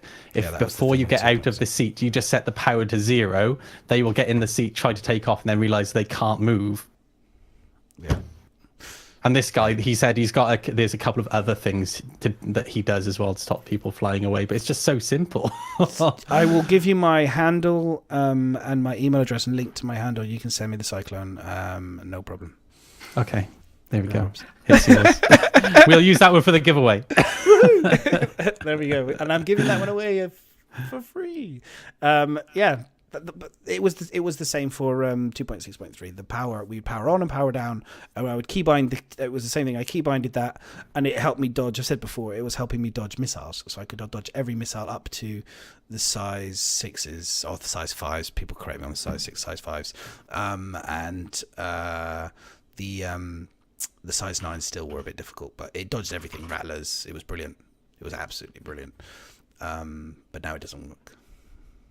It doesn't seem to work. But we'll test it out again later. Question. We have a question from oh boy, and he asks, how mad can a little bit of madness be when he's mad? Go check out me discussing Chris Roberts and the survey. That's how mad I can get. I got pretty mad about that. And that's on previous YouTube. If you haven't checked out our YouTube channel, go and subscribe, and you can pick up on some of the old ones. Vixen asks, Vixen the Nooblet, or K Vixen, he asks, for everybody, long-time viewer, first-time asker, first love to watch this show with its cast of boy band lookalikes, wink wink. The question is, what will be the most common ship 6 months into the release of the game? Cutlass Black. Good question. I think it's going to be that sort of level, that sort of size ship, like the Freelancer, Cutlass, that sort of size. Yeah. It'll be whatever makes 6 the money, months. right? It'll be whatever. 6 months. Well, It no, could still be because the it's starter got ships. 6 months. You've got amount of time to earn enough money to buy a The bigger most ship. common 'Cause ship. It's like, look at EVE Online, for example. Not everyone's flying around in the friggin' Titan. Do you know what I mean? Because No. they're Like, not the convenient Aurora's to gonna move be, around. What you said, isn't it? The Aurora's going to be like the biggest Aurora starter will one. So when it still first be- starts, that's going to be the biggest ship. Yeah. I think if you're looking into 6 months in, you're probably Still- looking at the next level up, like where you'd probably get past like the Avenger stuff, and probably get to, I think, like Moy said, Cutlass Freelancer Cutlass level. I reckon in 6 months. Yeah, I but mean, if you really burnt still, it, you could probably. It's all about it's common still- as well. Don't forget. So there's people that can get bigger. I'm not saying you can't earn a bigger ship than a freelancer in 6 months, but for common wise, I think probably going to be one of that sort of size. Yeah, I don't know. I just think, I think in 6 months it'll still be probably starter ships. Starter ships will still be the biggest ships in game because you'll be still getting an influx of new people into the game within 6 months. I'd have thought so. I mean, the old heads will be on well through their, but I think they'll be still quite a chunk. So I don't know. I think even then you'll see organizations picking up noobs. And one of the things that I notice, I hate to bring up EVE Online constantly, but one of the things you notice with EVE Online is that organizations in EVE Online, or corporations rather, would pick up noobs and give them cruisers, would give them battle cruisers like pretty early on, and advise them how to skill. Beginner ship, to be honest. Yeah. what's the most popular ship at the moment? The Freelancer. Because they did a chart. Didn't I they do don't a know. survey? Didn't they do a survey recently? where The they Aurora is showed- the most common because The it's Aurora a is start, the most- but that's because it starts a package and it's what come with it. So I don't think it. I think you got to. I think somebody mentions in chat, which I agree with, is you have to remember is that the 70% of the people who back this game want to do exploration. So if they do a sweet exploration ship, where do you get that from? that was from I'm curious. that was from the facts from way back in the day. Like, do you not remember those? That was like on. I watched through like the old ATVs and stuff, and the so there's a video they said that it was Chris Roberts. I think it was all the guys and them who were talking about when they were first putting the game forward. They did a survey and whatever, and they found out that 70% of the people that backed the game, the main thing that they wanted to do was exploration, and combat was only like 20% or something. If that's the case, I'd be curious to see a more updated version. I don't think that's going to be the case. I don't know. In my opinion, I don't think exploring is going to be as big a thing because it's. I don't know how they're handling it. Whether it's going to be handled well enough to make it because we've got set star systems and things you can get. I don't know whether there's going to be enough exploring to be that many people that would be the most popular thing. I'll be surprised.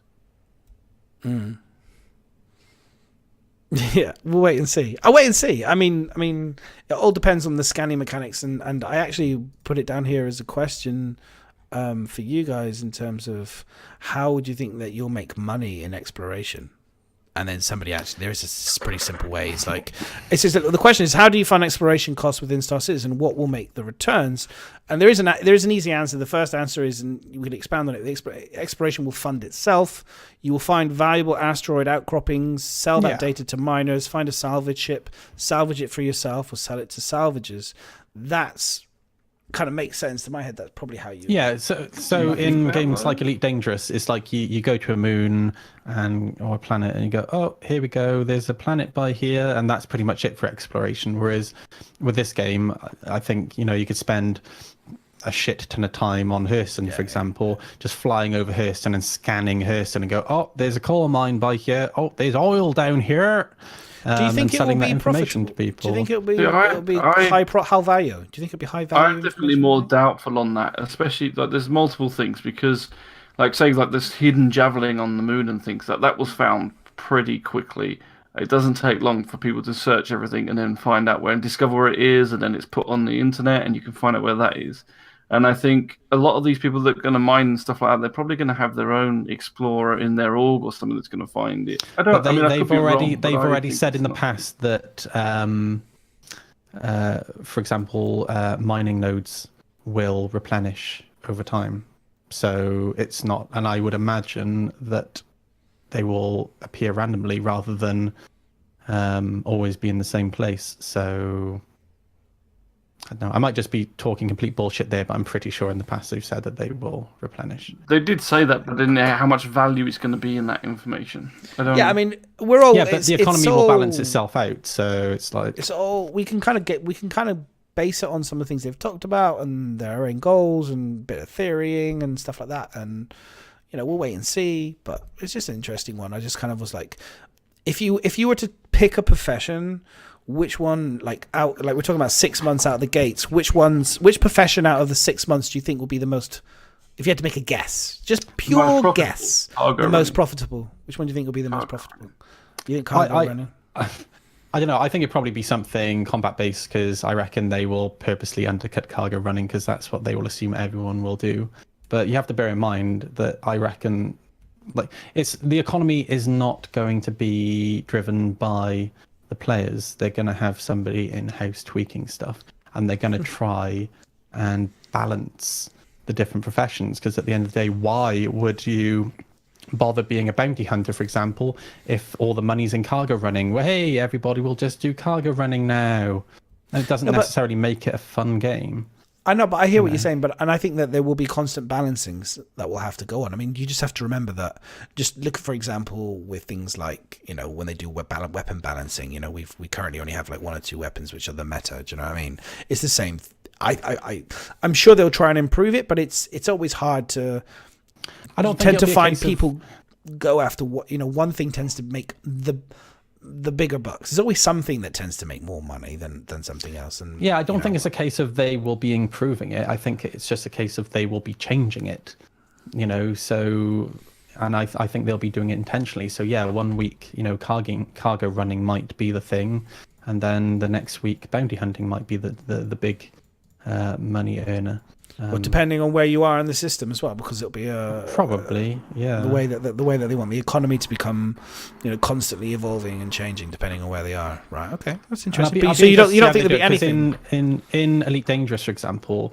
What very often happens is there will, for example, there will occasionally be a system where there's a mission at a particular station, and the objective is pretty much within the same system, and because of that you can make money very quickly. And what happens then is that the entire population of Elite Dangerous all compress into this one system because they've realized that's where the money is, and then they're essentially all doing the same thing. And what I would imagine SIG don't want to see is that happening, where everybody is doing the same profession all in the same place, because that's the current meta. So when I say they'll be balancing the economy, I don't necessarily mean they'll be balancing the economy, but I will imagine that they will be manhandling the economy to purposely try and not necessarily spread people out, because it's in their interest to have influxes of people. Like in EVE Online, you have a place called Jita, which is the economy, or it was back in the old days, the economy hub of the game. So you have loads of people there, which is nice to have, because then you see lots of people. But I think it's something that they'll always be manhandling. I do still think that the cargo is going to be the more profitable, though, because it's something that's more constant, even with a small profit, like we've seen already in the PU, that you can have, even if every unit you only earns one extra credit than what you buy it for. Okay, you just have to take a massive load to go and sell that. So. I agree with you to a certain extent, right? So going from A to B, when you get that initial payout, yes, I think you're right. You will get a shit ton of money, but then you have expenses. So you have to pay the dudes who have been protecting you, So I think overall, But then you're going to have to do that if you're mining. Yeah. But the mining, you have to go and look for something. You then have to get the resources, bring it back. I just think it's still because you can travel in safe routes as well, much safer routes. Like it's a more constant thing.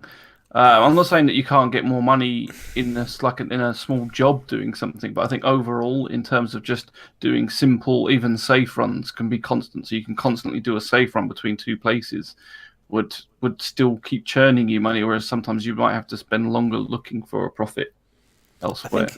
I think the beauty of this game is that it will play into having orgs and being part of a tight team, and I always it was the same with Eve and stuff. Is just like when you have like a good sized group of people together, you can make serious money and spread it out evenly and fairly between you. That's where you can really make some big money. That's where I think that the big money will come from. Is actually from bigger. That's orgs exactly what I'm thinking. So it's not that necessarily what you're doing, but more a case of the amount of people involved. If you can, because if you want to make a lot of money, you're going to need a big ass hauling ship. That's going to take a lot of people, and you're going to need protection, which is even more people.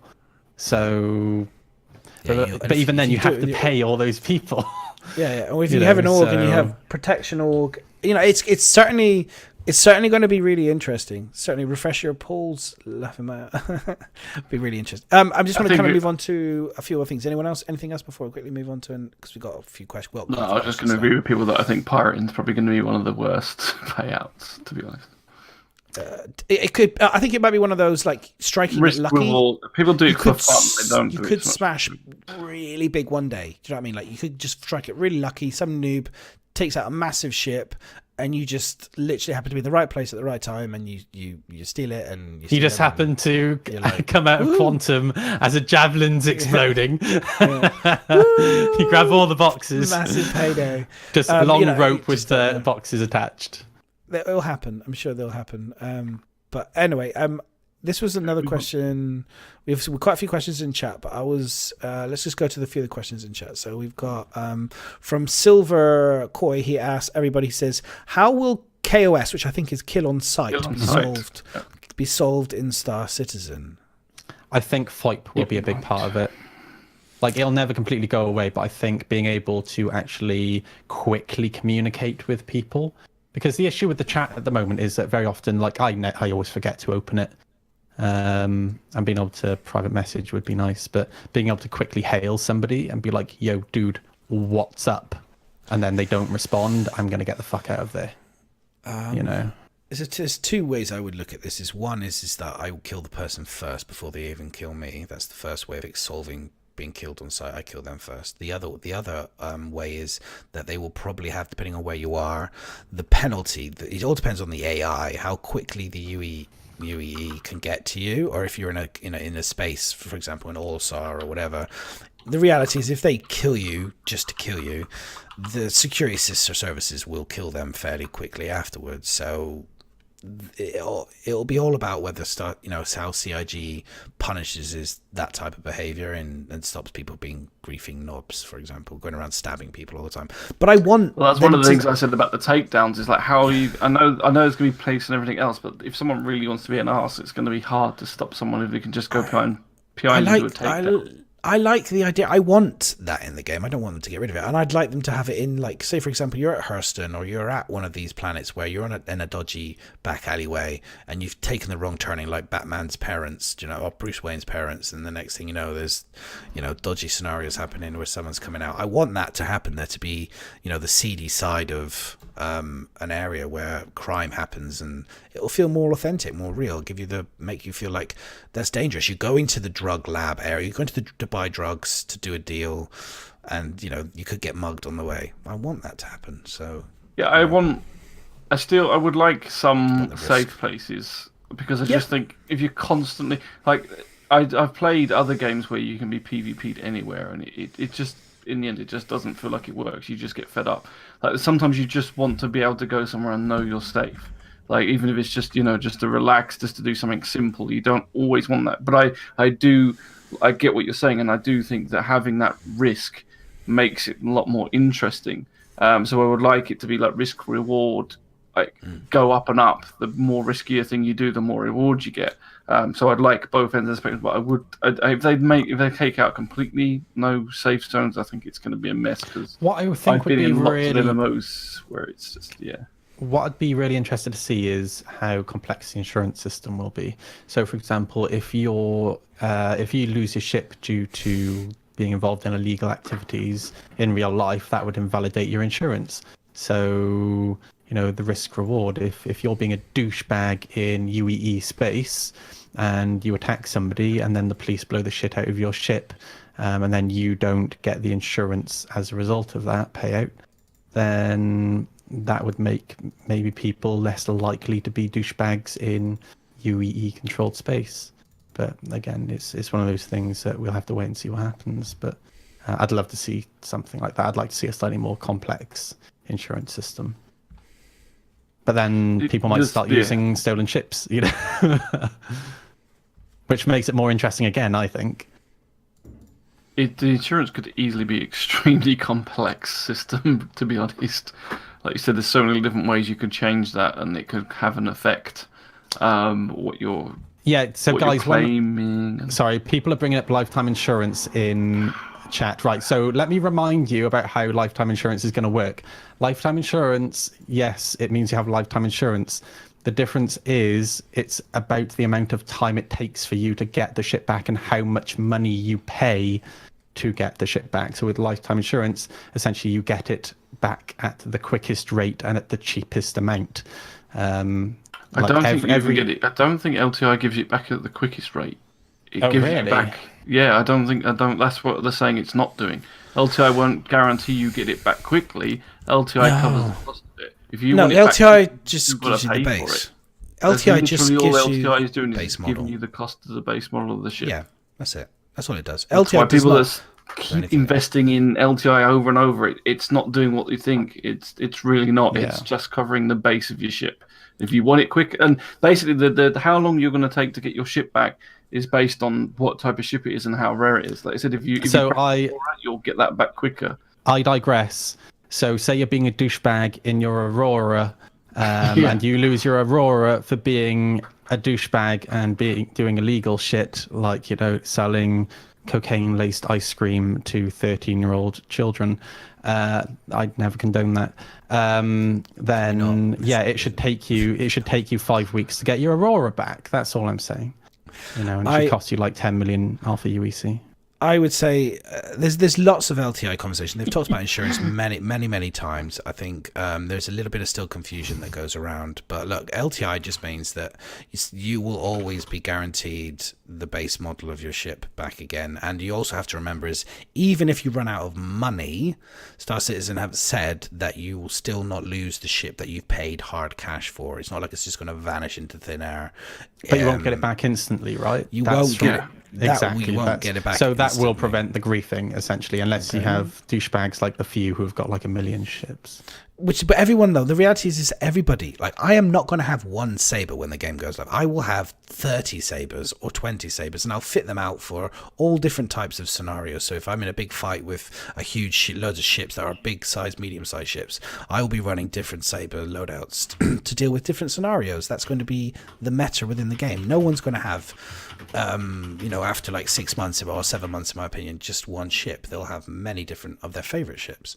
That's what you'll aim for. If you're combat, you'll have many combat ships. I believe that to be the case. You won't just have one. If you're a cargo runner, you won't just have one cargo running ship. You will have to pay maintenance on those. You will have to pay you'll have to pay maintenance on them, I guess. But then that's where you can be part of an org as well. So you could have potentially someone who's happy. Can you imagine like losing your ship? You just say, "It's all right, boys. I've got another ship." You go in your hangar. There's just this rusted saber there waiting for you, oil leaking on the floor. I forgot to pay maintenance on this. I'm back. Oh shit! I'm back in the fight, boys. Whoops.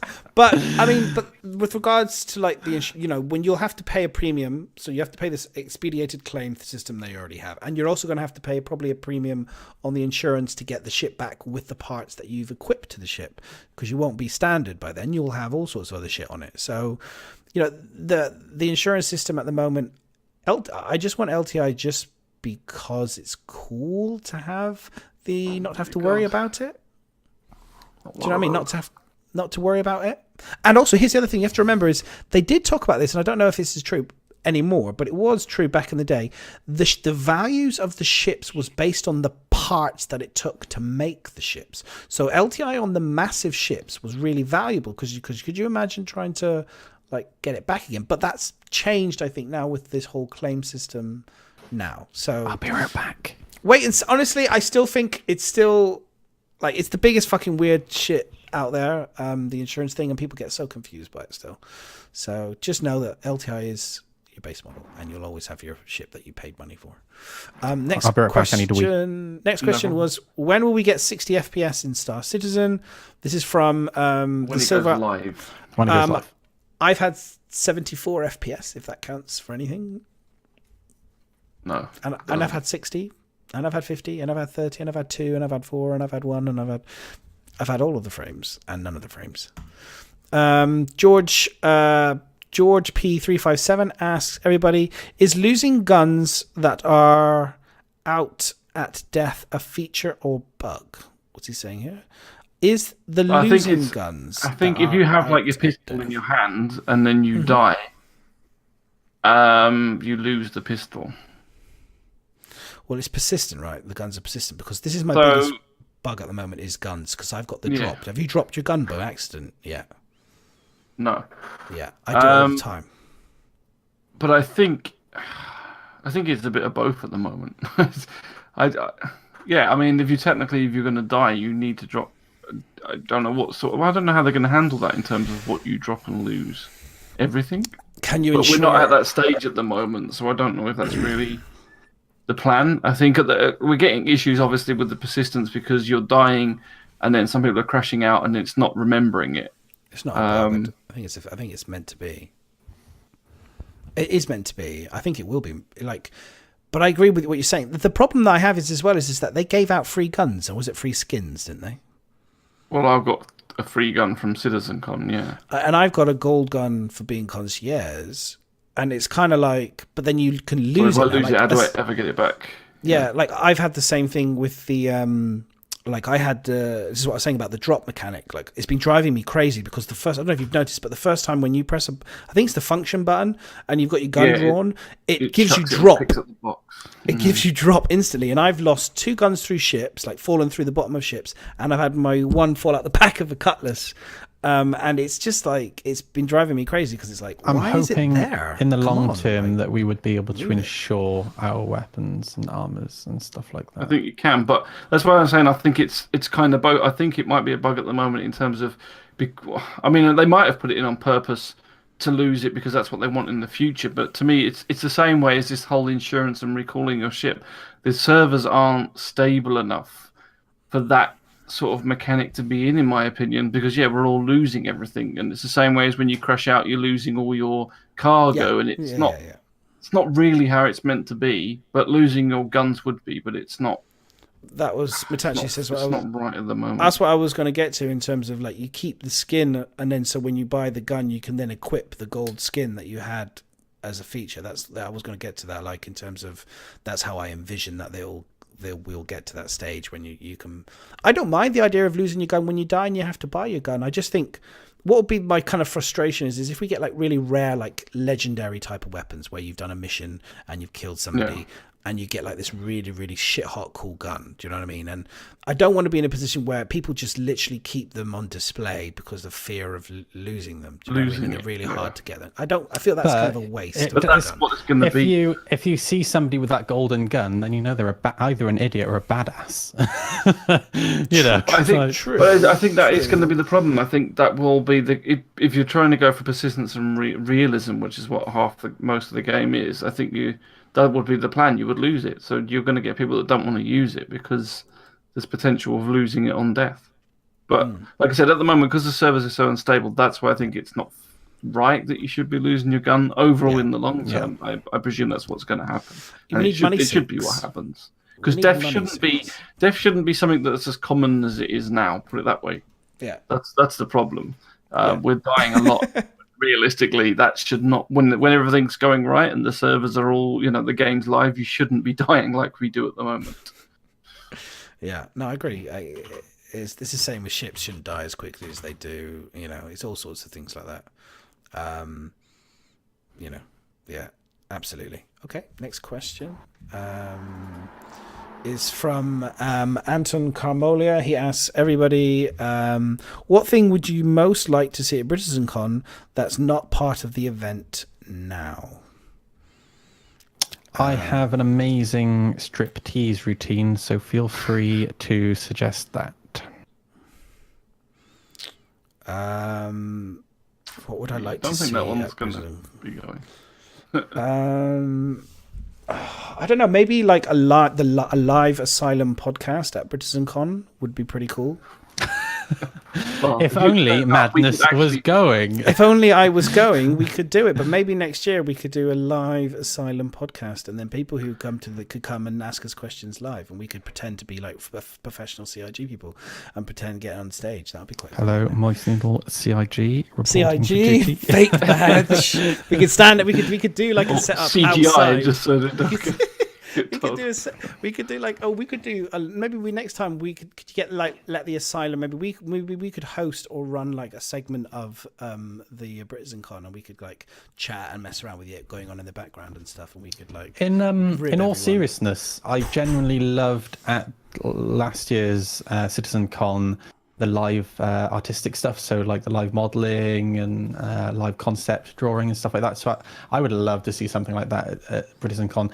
Doesn't even necessarily need to be a SIG employee. If there's somebody out there that's already, doing like fan art and stuff like that, I think something like that would be quite cool live. Yeah, and also at CitizenCon they had like if they be able to, is like they showed you, it's probably what you were kind of saying, but the behind the scenes of making like an outpost and things like that, and I had like a dev showing you how the tools worked. Exactly. Get someone. I know. Problem is, it's obviously dev's free time, so for them to turn up at the moment, it's all by a volunteer basis. But yeah, I mean, if we could get something like that, would be nice. But I know what I really would like. More input from CIG that actually back it and say this is a really good event, because we've had this little argument. And it's like they want to distance themselves from anything like fan made, but they don't seem to grasp the fact that this event is helping them and helping us sell the game. It's not an event full of salty people that don't like it. It's an event of people that are passionate about the game and want to sell it more. And they should really show some more support for that.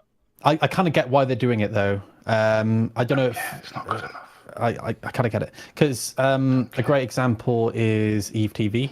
Sorry to go back to Eve again. But so Eve tried doing something a long time ago, a bit like ATV, which was a weekly show for Eve. And if anybody here remembers Eve TV, they will also remember that it disappeared quite quickly. Hang on, where's my mute button? Hang on. He's talking about Stop it! And the reason it disappeared quite quickly is because of the people involved, and there was a... That's better. We can talk now, Miss, over him.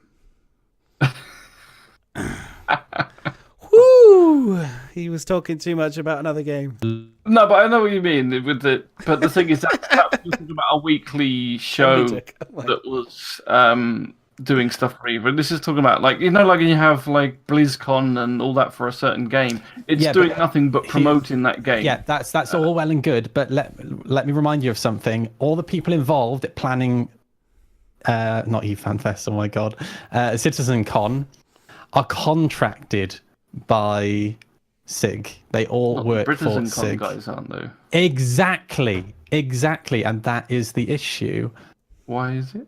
Because if somebody decides, right, that their ego is as big as mine, then they can start being overly dramatic and start posting shit and do whatever they want at Britizencon. And say, for example, somebody loses their shit on stage and they pull their man sausage out. That is an event that was promoted by SIG. That is not likely. That sort of thing is less likely to happen at CitizenCon unless I get up on stage and I get overly drunk. It's not less likely to happen, though, is it? Someone could still run up and do that if they really wanted to. Yeah, but my point is the people organising CitCon are paid staff. I'm on about the actual people involved in the event now. So if somebody, say for example, SIG turned around to one of the organisers of Britizencon and SIG turned around and said, no, you can't do X, and somebody was offended by that, and then they go off their shit and start posting crap all over Twitter. That is why SIG are distancing themselves from stuff like this. It's what any large company would do. Okay, fair point. It's all to do with PR. Like, I get your point. You're involved in Britizencon, and it would be lovely. And I personally think I'm not that saying like massively completely Sig- endorse it, but just sort of.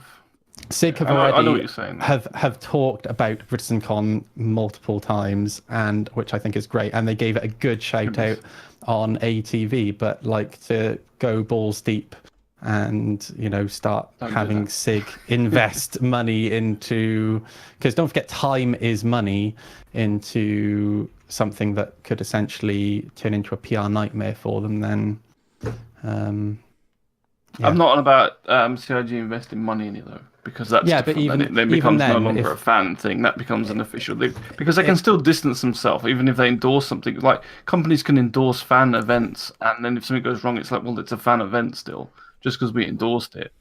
It could still turn into a PR nightmare, though. Sorry, have you guys finished? Can we move on? Yeah. Yes. No, not really. Because I was going to say, to counter you, Moist, just briefly, was there was a guy who came on at CitizenCon. He was some org, and he said some, like, literally at the end of the show. Does anyone remember? He came on as a British guy. Was it? Oh my god, I wanted to murder him. Literally, he just came on and he started asking like this dumbest. It's like he have all the questions. I think the things he had. The stage was open. He could ask anything, and he completely embarrassed himself, his org, and British people all together. And I was literally like, yeah, I remember that, and that embarrassed. will happen. Like, I get involved in organising events in my local city where you have like 1,000 people. We'll organise a stage and have 1,000 people in front of the stage, and you'll always have one douchebag who tries to get onto the stage, or we'll always have one drunk musician, for example. That is going to happen. That is kind of expected to happen.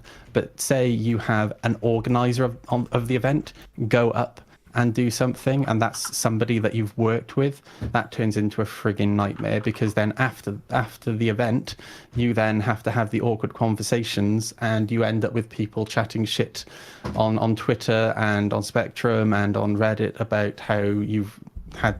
It's a frigging nightmare. Like, just don't do it in the first place. Like, I think Britizencon is fantastic. I'm really looking forward to going, but I don't think it's something that SIG should be turning into an official event, which is essentially what you guys are asking for. Not quite what that's, but yeah. Well, that is kind of how it's coming across.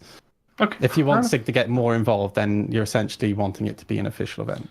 Well, for me personally, I've always said that I think, regarding ignoring Britizencon, we've said before many times, is I think that CIG, and we talked about them hiring a marketing person, I think, recently. I think that they need to make some good steps and some improvement steps towards incorporating a lot more of the creative people out there who do a lot of stuff for this game behind the scenes, and I think they could embrace them. I think the fact that they've embraced John and enabling him to now, I think, make and sell things from StarCitizen, I think it's a good thing. They could do more. There was a guy that did some really nice hats, and they could get a lot more people on board, excluding events as a whole. I think they could do more. For sure. They can always do more. They can always do more, right? Next question, because we'll be here forever if we carry, because we're getting lots of questions now. This is for everyone. This is from Silver. He asks, whose favourite fighter ship currently and why? Or what's your favourite fighter ship currently and why? Super Hornet for me, just because it's sexy as fuck. It's like I don't know. One of the alien ships. I don't do much fighting, so the Glaive. There you go. Because it's sexy as fuck. Because it's sexy. The Glaive is sexy. The Glaive is sexy. The Scythe as well. My favourite fighter ship at the moment is the Sabre, because it's the best at the moment by far. Easiest to fly, best loadout, looks good, has stave capabilities. You could tweak its weapons, and yeah, it's just freaking awesome at the moment. So the Sabre, but I'm looking forward to seeing the Blade, big time. Any Vandal ships or alien combat ships. I don't own any, so I can't compare. I flew briefly the Scythe, and I loved it. So, and I would love to have one, but they're just so expensive, and I can't justify. I want to get Virpals. I want to go full dual joysticks this year, and pedals, so that I can try and become a even better pilot. So, yeah, I can't afford one at the moment, sadly. The next question is from Silver again. Why blue? I'm not. Oh, this is for Moist Noodle. Yeah. Why not blue? Okay.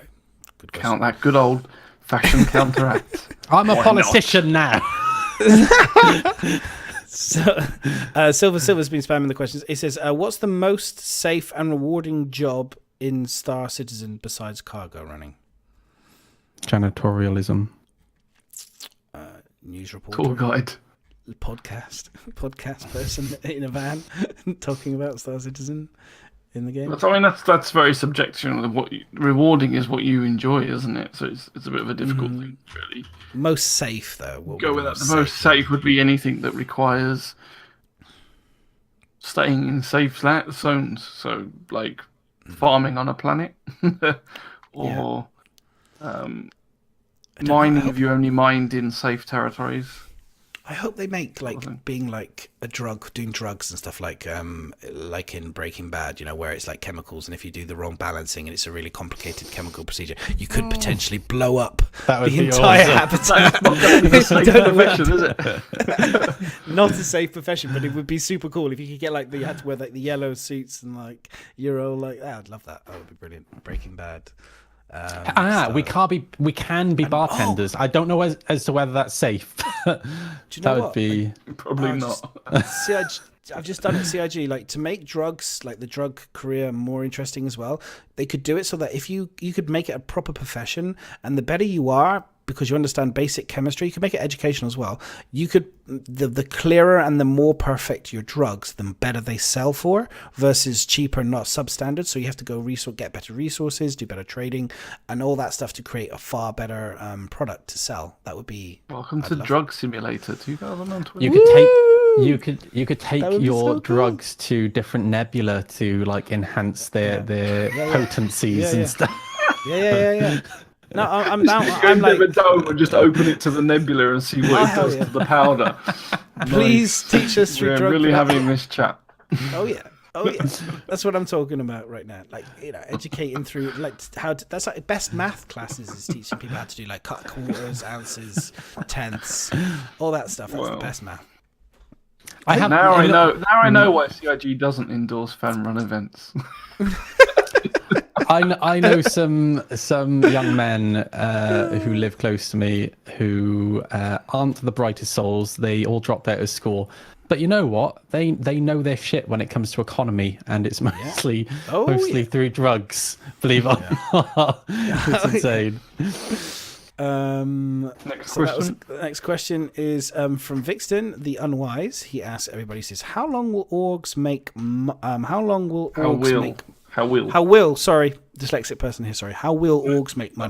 Tax on members, and will we get those mega invite all orgs? Yes, We've already got those. Test. We've already got those mega invite orgs. You'll get that with tax or not, but I suppose the orgs are going to make money by working together, and like we said earlier with the cargo running, you know, you'll get someone doing the cargo while your org members support you. I do hope they do some form of tax system, because I've played other MMOs where you don't have to be a lot, but just shaving a tiny bit off of everybody that works for within your org. It helps make an org kitty. Not just so it goes to the actual. Just remember, for it's always like I always say, there's like whenever something becomes big, there's always a counter. It's like in everything, it's like a balance, yin yang in life. I think you'll get like these big cargo orgs or these big orgs like Test, but then you'll get the big combat org that'll come along as well. You know, like we've seen it in other games. Dare I mention their name? Well, I won't mention the name, but we've had them come along in the past, and in other games. So I wouldn't be surprised if we see it'll be under probably a new name. I don't think they'll use the same. It's a bit more original, but I expect there to be big pirate and violent orgs to go against the Care Bear orgs that will come up over time, 100%. So I reckon it'll be interesting to see how they tax their members and how they do invitations and stuff. I'll be intrigued. Wait and see. We have so another question from Sylvie says, what career will each of you pursue in StarCitizen and why? I think for me it comes down to how the gameplay mechanics actually end up being fleshed out. But in my head, I love the idea of search and rescue. That's kind of really what I want to do. But it comes down to, I can't see how they can really go wrong with search and rescue. To be fair, we kind of have beacons now, so if we have like little personalized beacons in a small area, so it actually makes it interesting trying to find somebody. I know that's me.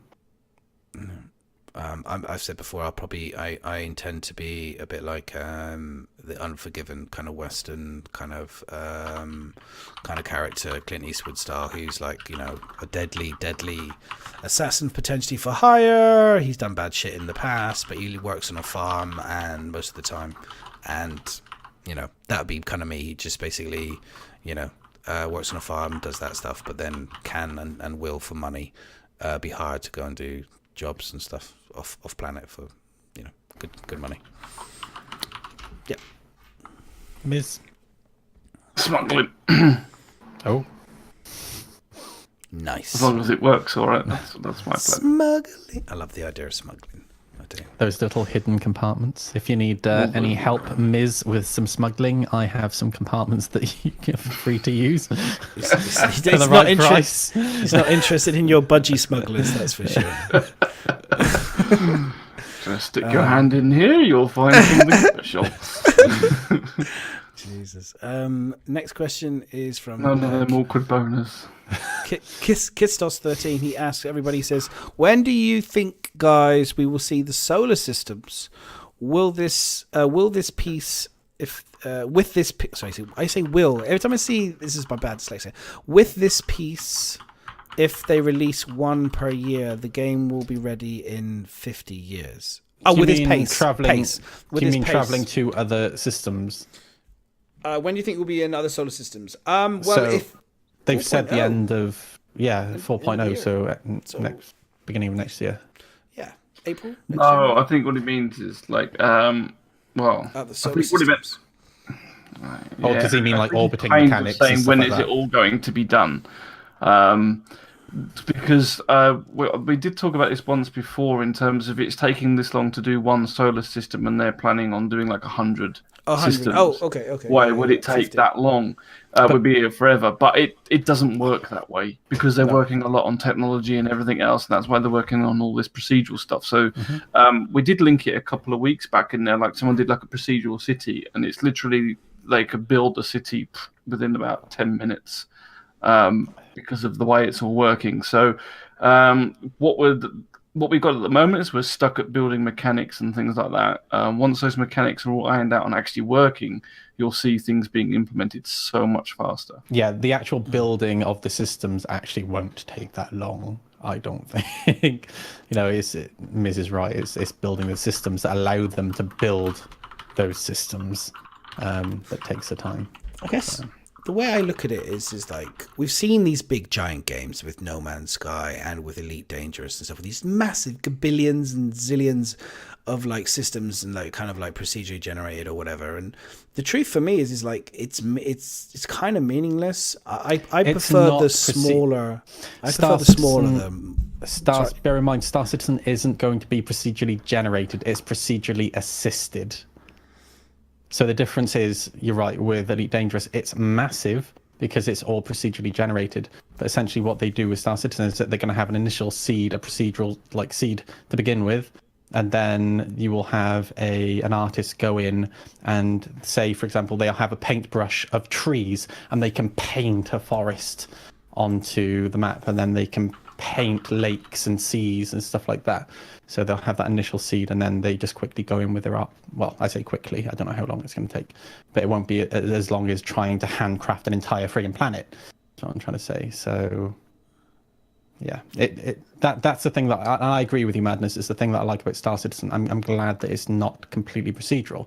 I'm glad that they are going in. Sometimes it's like it's all going to look the same. Yeah, well, it's not. They're going to artistically add stuff after it's procedurally generated. So that's only one. That's kind of one part of what I was going to say. The other part I was going to say is I don't really want to have such a massive world. I think the reality is we forget how massive. Think how long it takes you if you just got out of your vehicle and flew around Daymar, which are just moons. Can you imagine? Like, we're going to have multiple planets, and these we don't need to have like masses and masses of systems. I would rather them have a smaller number of like systems to go to and have them filled out with actual content and gameplay, and be able to have an economy that works really well and have missions and things that go. I don't need to go and then build that massive solar system over the next 10, 12 years.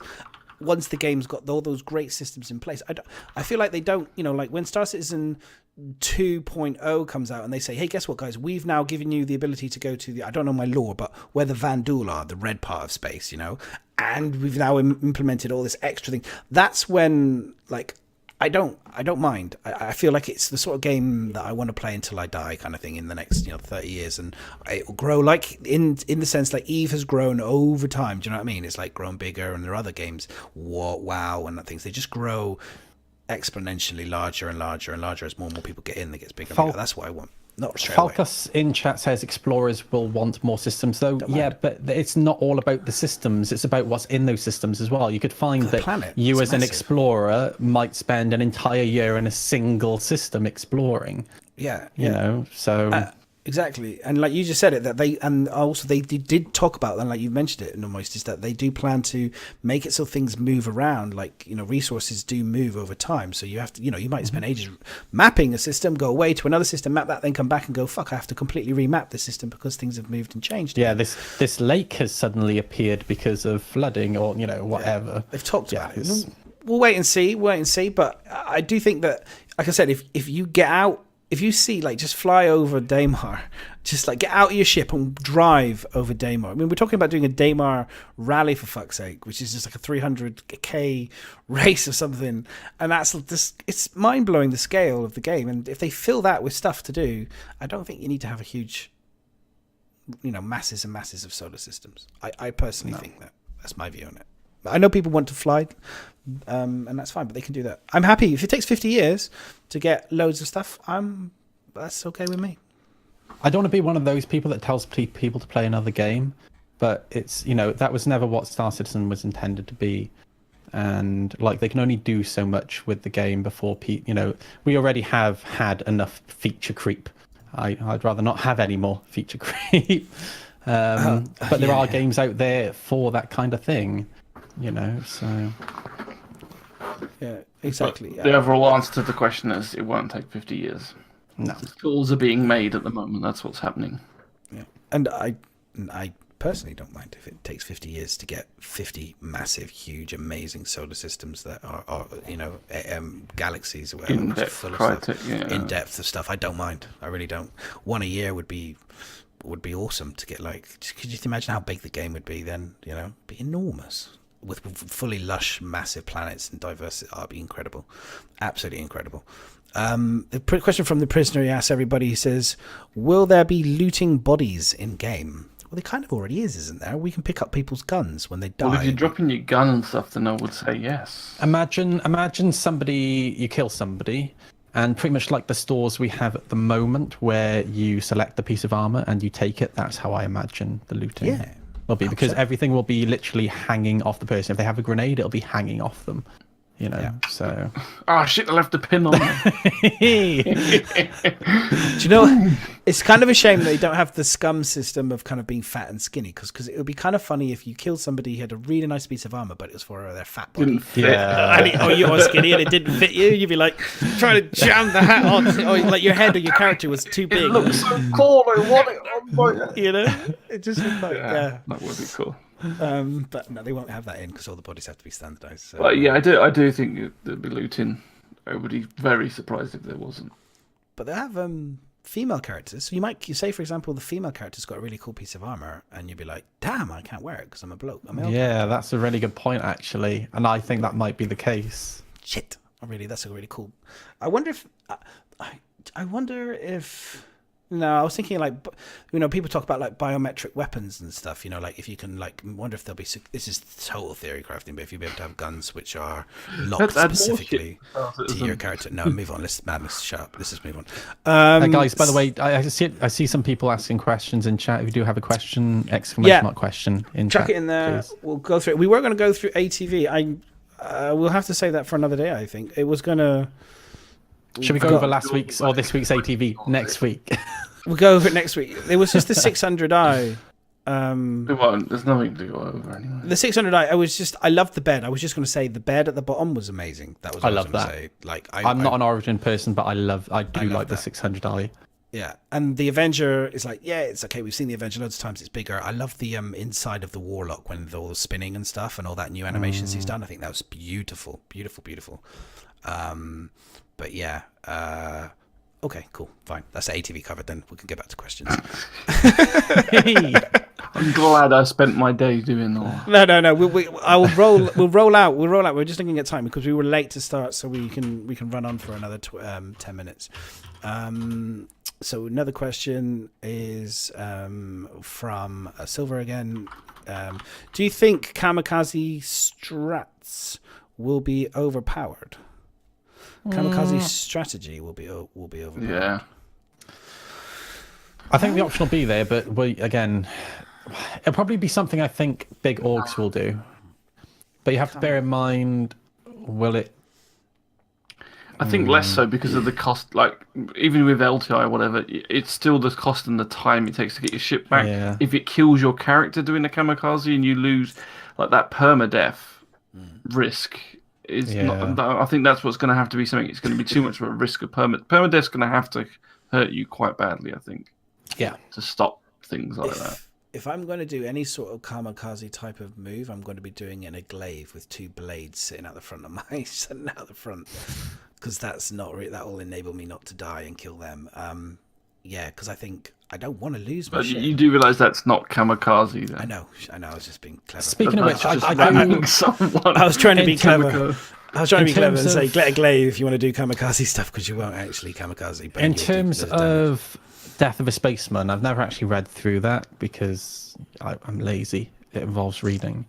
But I'm really curious to know whether it's actually going to be kind of like real life. So, once you've been knocked out a few times, then your character actually dies.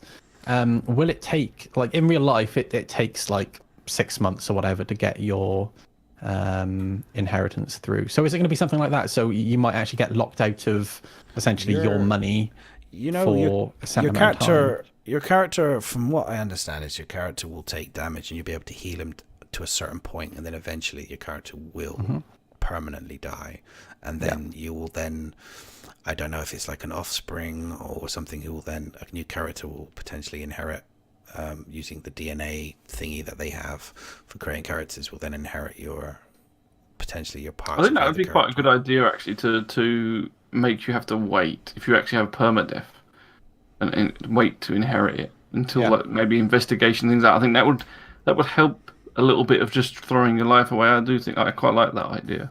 And probably you'll lose a big chunk of it as well through like paying tax and admin fees and all that crap.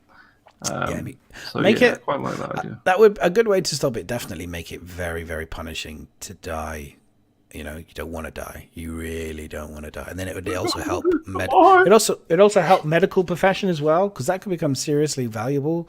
Like people, doctors and shit in your org, and people who heal you, and will be like, whenever you go into battle, you must make sure you have a really good medical ship nearish to be able to keep your shit, keep people alive so they don't die, because it's expensive and time consuming. You know what I mean? That'll be the first ship to take out. Be like, where's the medical ship, guys? There it is. Take that fucking. Can I have like a tattoo of every time I die, you just do a line, like 5, just tattooed across your body so people can see how many times you've died. That would be like, it could become like a mark of like, your status, right? The kamikaze status. If you're, how many times you've. It could be like a generational thing. So you could be like Moist Noodle the Third or something like that. So that would be pretty cool. Bartholomew the Third. Pisspool Pete says, how do you guys feel about armistice zones being made into physical transmitters that can be placed, disabled, destroyed, like comm arrays? Okay, this is interesting, because this is what we were talking about, the threat of being able to kill people and not being able to kill people. I quite like that idea. Yeah. So you could put in your base armistice zone to stop people shooting you, but by being a physical transmitter, it means someone can come and disable it. That would be kind of cool. I like it because it reminds me. I feel like we could reenact the scenes from Star Wars Empire Strikes Back at the beginning with the land to take out the shields, so that then your armies could then bomb them from space. Yeah, exactly. Well, not bomb them, but attack them from inside and stuff. You could actually. Yeah, I kind of like that. It would be good for stealth co-ops. You could have like people who are specifically they go in stealthy to try and sneak in. Give and a then... good profession to like a hacker as well, something like that. Yeah, Actually give some good gameplay because at the moment it's like, well, what would you hack? What's gonna? But that's actually a nice idea. I like that. Yeah, well done, Pissball Pete. That would be kind of cool. Like, could you imagine? I don't think they'll do it, but I think it would be cool. I love the imagine you had that in Port Olisar, for example. And you could.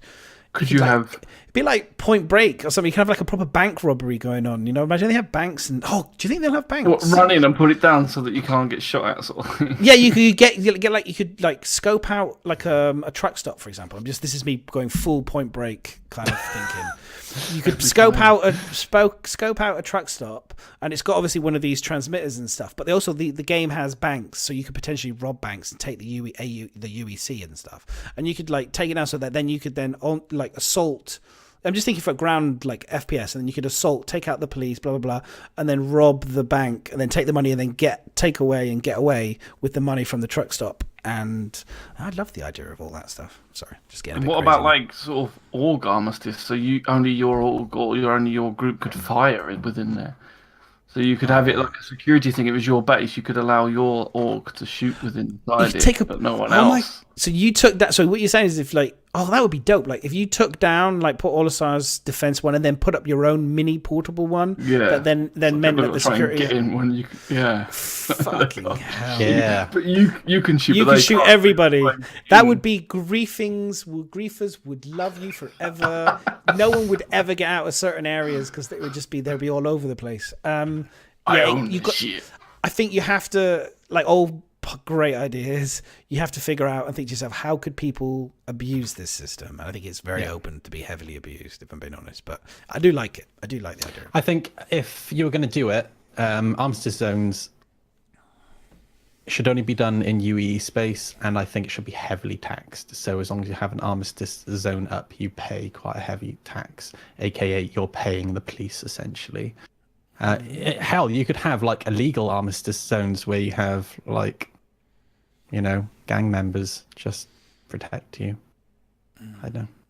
I kind of I like the idea though. Generally, I think it'd be kind of cool. It probably doesn't make sense. I think Magic Mo's kind of probably right. The armistice zone's to do with the legal side of things, and it's for security to turn up and they can shoot. But I do still like the idea of being able to lock people out, and disable your weapons. But it's probably right. It probably wouldn't happen, but I would like it. At the same time, like a hacker should be able to override that within their own chip, so yeah. Sorry, I'm just looking at the next question. It's just making me smile. Come on then, let's do it. The last question. The last question in the doc for the evening is because it's cartoon. He says Marvel or DC favorite hero or villain.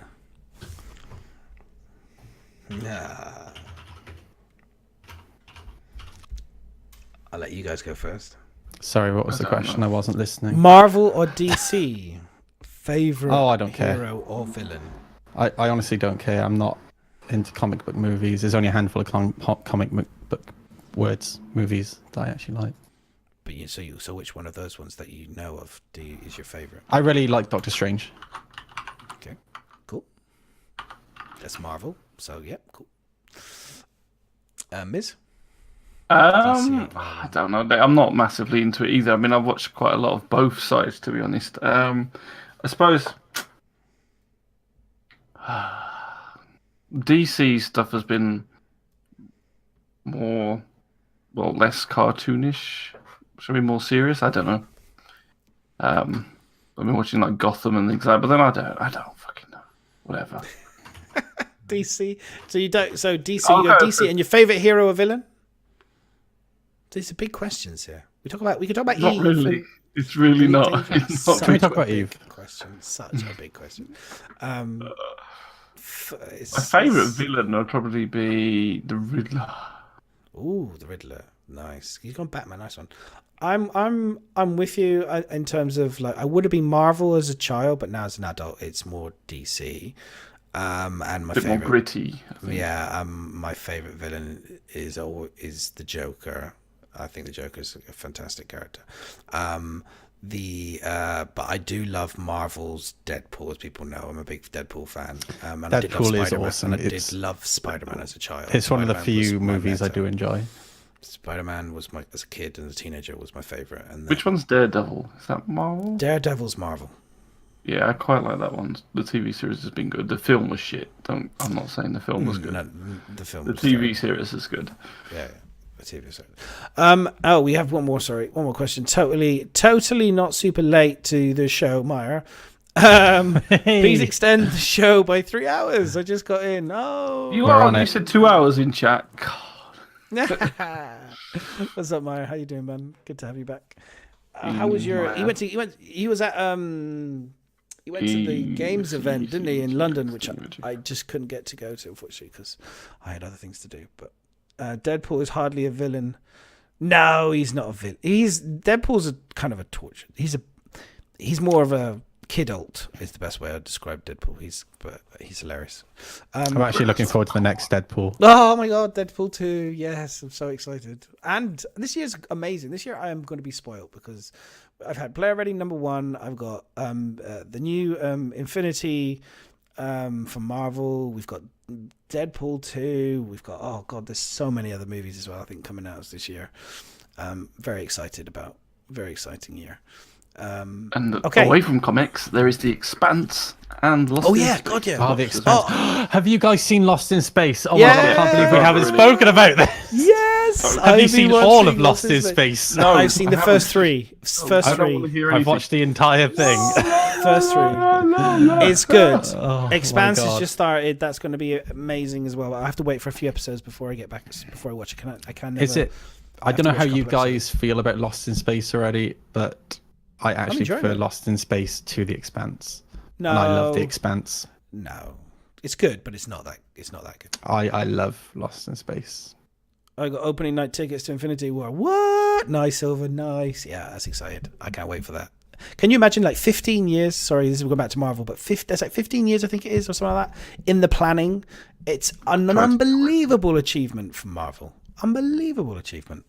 But yeah, no, Lost in Space, Expanse is awesome.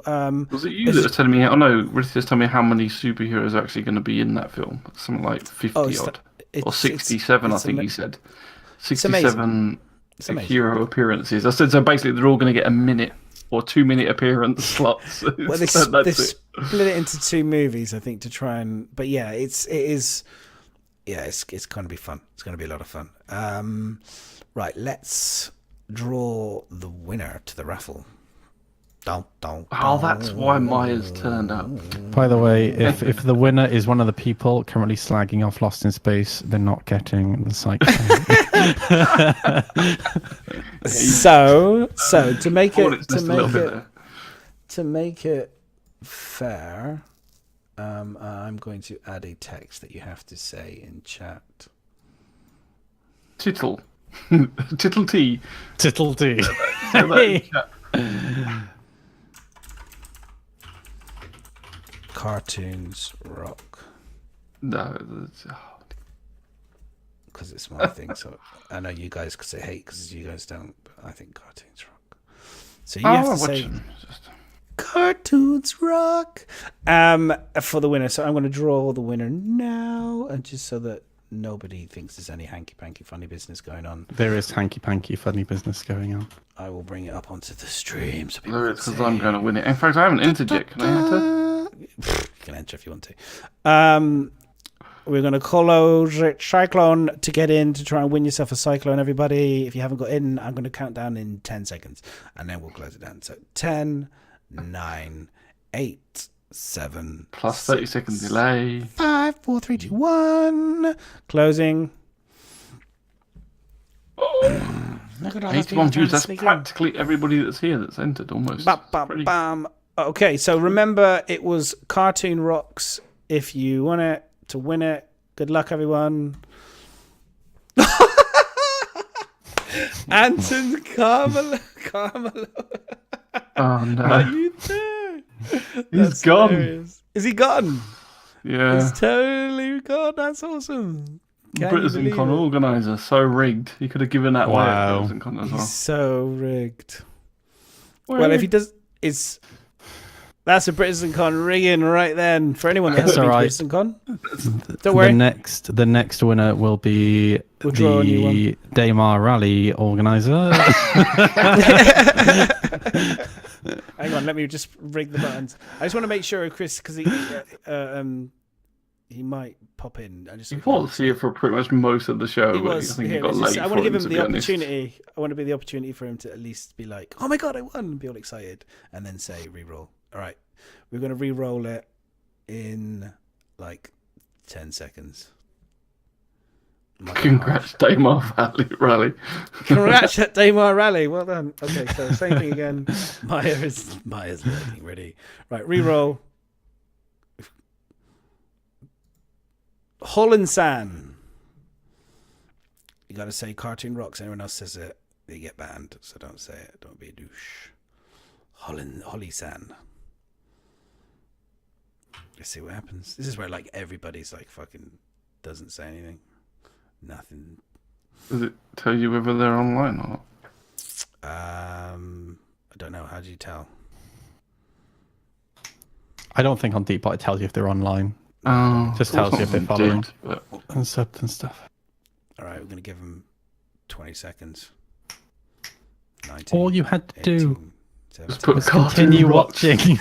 the stream. Yeah, mind you, I do feel sorry for them. It's like we do go on and on and on. It's like people are probably watching, going, We should "How do I win this? It's we not should- worth a cyclone." That's what we we Colin should should. San tweet these is still in people chat. just to Where is rub he? it in their face that Cartoon. they failed. Cartoon Rocks. Holland San. He hasn't even answered, let alone said that. So Reroll. reroll. Yeah, reroll. If we keep re-rolling Daymar Rally, we'll Mr. get Coffee. it. Oh, no way. Him again? There we No, go. just You got to he's say not here the either. you got to say Gotta the trigger word say though, the Mr. trigger Coffee. word, Mr. Coffee. Cartoon Rocks, there he is. He Nice said one, cartoon sucks. No, congratulations. he didn't win. Did he? Cartoon Rocks. Well done. Congrats, Congratulations. Mr. Coffee. Well done. You've won yourself Also a sponsor Cyclone. of the show. No, it's not really. Yeah. A patron, no. No. Da, da, da. Well done. Congratulations. Right. There we go. That took a fucking age, didn't it? 3 hours later, someone fucking say Cartoon Rocks. Yeah. Right, cool. Yeah, so quickly round up where we're going to find everybody. Noodle first. Where are we going to find you? I am going to be streaming. I know I keep saying I'm going to be streaming and then I don't turn up. Yesterday was Maya's fault because he was too busy at a gaming event. Only joking, Maya. It wasn't your fault. I just didn't want to stream. I'm going to be streaming most of the week. Moist Noodle Except Friday. What on time? Twitch. It'll be from about 6 p.m. onwards. So 6 p.m. till about 10 p.m. most of the week. Apart from Friday. Friday I will be quite sozzled, as well as on Saturday. Next week, though, next Monday, we're actually being joined by The Few because The Few is going to be in the UK. Yes, we're not quite he sure is. where we're going to be on the podcast Where from. in the UK? We don't know where in the UK we're going to be. We'll either be on top of Mount Snowdon doing the podcast or in a pub. Probably. Find So just that make might be find interesting. somewhere beforehand, like do some real like research. Find somewhere that's got good Wi-Fi. It'll be all right. I got 4G on my phone, mate. What's the problem? If you make sure it's on the mountain, on the Snowdon. I would love that though. You guys like Brokenback Mountain on the. On the Hello! It'd be hills. like, you know, with a Hello Citizen Con, it'd be like up the top of the Snowdon. Oh, nobody will hear it. Hello, Citizen Code. And then we'll need Chris Roberts to explain it to us. Yes, But yeah, exactly. I'll be streaming all week. Looking forward to Britizencon. I'm on Twitter. Twitter. I always confuse Twitch and Twitter. So Well, confusing. you're on both. Coffee. If you want to know, correct. you want to know who to talk to. Coffee. Go speak to Moist. He'll sort you out. Give him your. Yeah. Speak to Chris Roberts. DM and me. say you want this. Yeah, well, whisper him or whatever in Coffee, if you're on my Discord, message me on Discord. If not, just message me, DM me on Twitch, and I'll sort you out, my dude. But yeah, I'm on Twitter as well, at the Moist Noodle. And something I always forget to plug is my Instagram. I am also I think I'm at the Moist Noodle on Instagram as well, because not particularly around Twitch stuff, but I actually have quite an interesting job.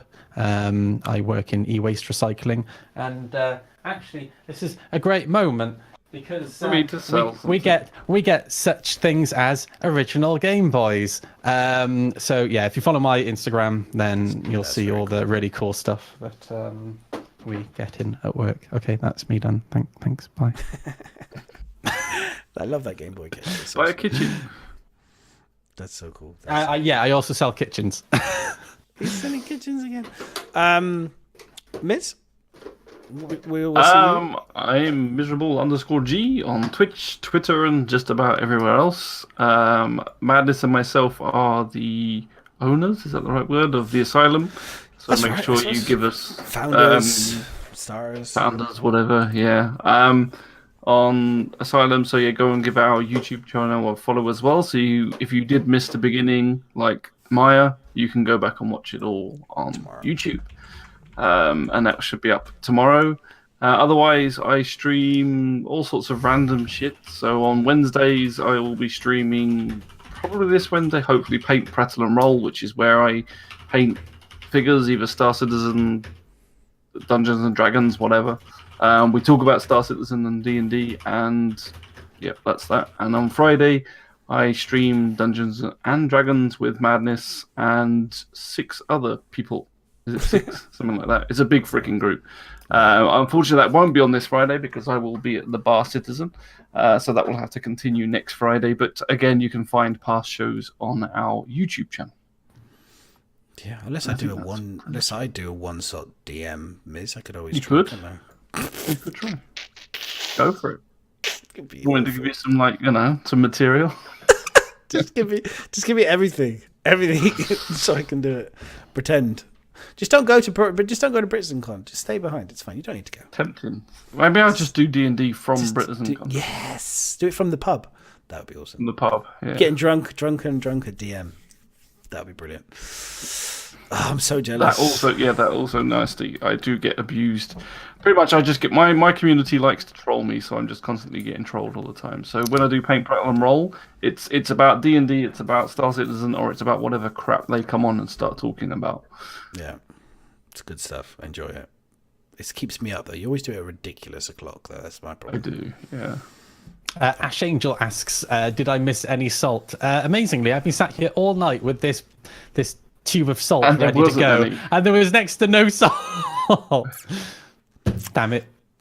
You always ruin my jokes, Madness. My pleasure. My pleasure. I'm always unpredictable. That's what it is, my friend. Unpredictable. Unless it's the Gladius cockpit, then it's very predictable. So Madness, where can we find you? Oh yeah, a little bit of Madness. Obviously on this channel, if you don't follow, hit the follow button. You'll find us here. I will be doing another probably IRL cycle stream at some point. I'm hoping Streamlabs are going to get back to me about if anyone's really clever and knows how to do text to speak to a mobile app. So if there's a way to do have one idea for you. I can't get it to it's work. not text to speak, but this may be too dangerous. But you could sit in Discord, and we could jump on and talk to you through that. Oh, what, on my That could work, actually. Voice. Yeah. Just come in and voice. So essentially, you have a producer just asking you the questions in chat and stuff like that. Oh, yeah, that would be cool, actually, because then that way you could read out what people were saying in chat to me, and then I could answer that. It would be kind of cool, if you want to, but then I need to guarantee people will be in the Discord with me whilst I'm cycling going, yeah, that would be... I try it. Maybe we try it tomorrow and see how it works. No, but I mean, even just allowing... Well, you get either someone that reads out, or just like you do when you sometimes do your StarCitizen stream where people just jump in. But Yeah, I could try it, because I can do it through the phone. You can jump into Discord through the phone and use it as a... But does it work as a background? Does it work as a background app as well? Yeah, I'm pretty sure it does. Should do, yeah. Okay, sweet. That could be a good solution. We could try it. useless text to speak to No. a certain degree, because obviously you won't get everybody, but I mean, it's a way to at least have a bit of company when you're doing it. Yeah. I mean, So last just- time I was riding at the same time as you, which was quite funny. So I had a little That was tab- amazing. I was cycling literally through London in my garage. It's like screen. I And love then- the picture of that. So funny. Yeah, that would But be it was cool. really actually. weird. If I had it like with the phone, do you know, you can get the things. And I thought about if I had that, and I could just literally cycle and pretend I'm there with you. Yeah, well, I mean, like, if people, because it's all about the ultimately what it is this cycling and IRL stuff is about losing weight. Like, I want to try and get healthy this year. I got to set a goal of about 10 kilograms to lose. I'm not great with the food, so I'm having to do the exercise a little bit harder. And so for me, it's like if people want to do the same thing, if people are inspired or want to try and like stuff, then yeah, join me. I think if we can do that and like get the Discord going and people want to like go for a cycle or go for a walk or whatever, and we can chat, like, you know, do like a kind of a live exercise podcast / chat, just laugh and just like you do your paint, prattle and roll, you know what I mean, that kind of thing. Then yeah, we could definitely do that. Just That'd helps be kind of spur you on a bit sometimes. Like, Yeah. that's why I was doing it at the same time Stretching. as you, because it just like you said, sometimes it guilts you into doing it. So it's like, well, definitely. I cycled for a lot longer that day than I have been, because it was like literally just cycling along with you, so it's good fun.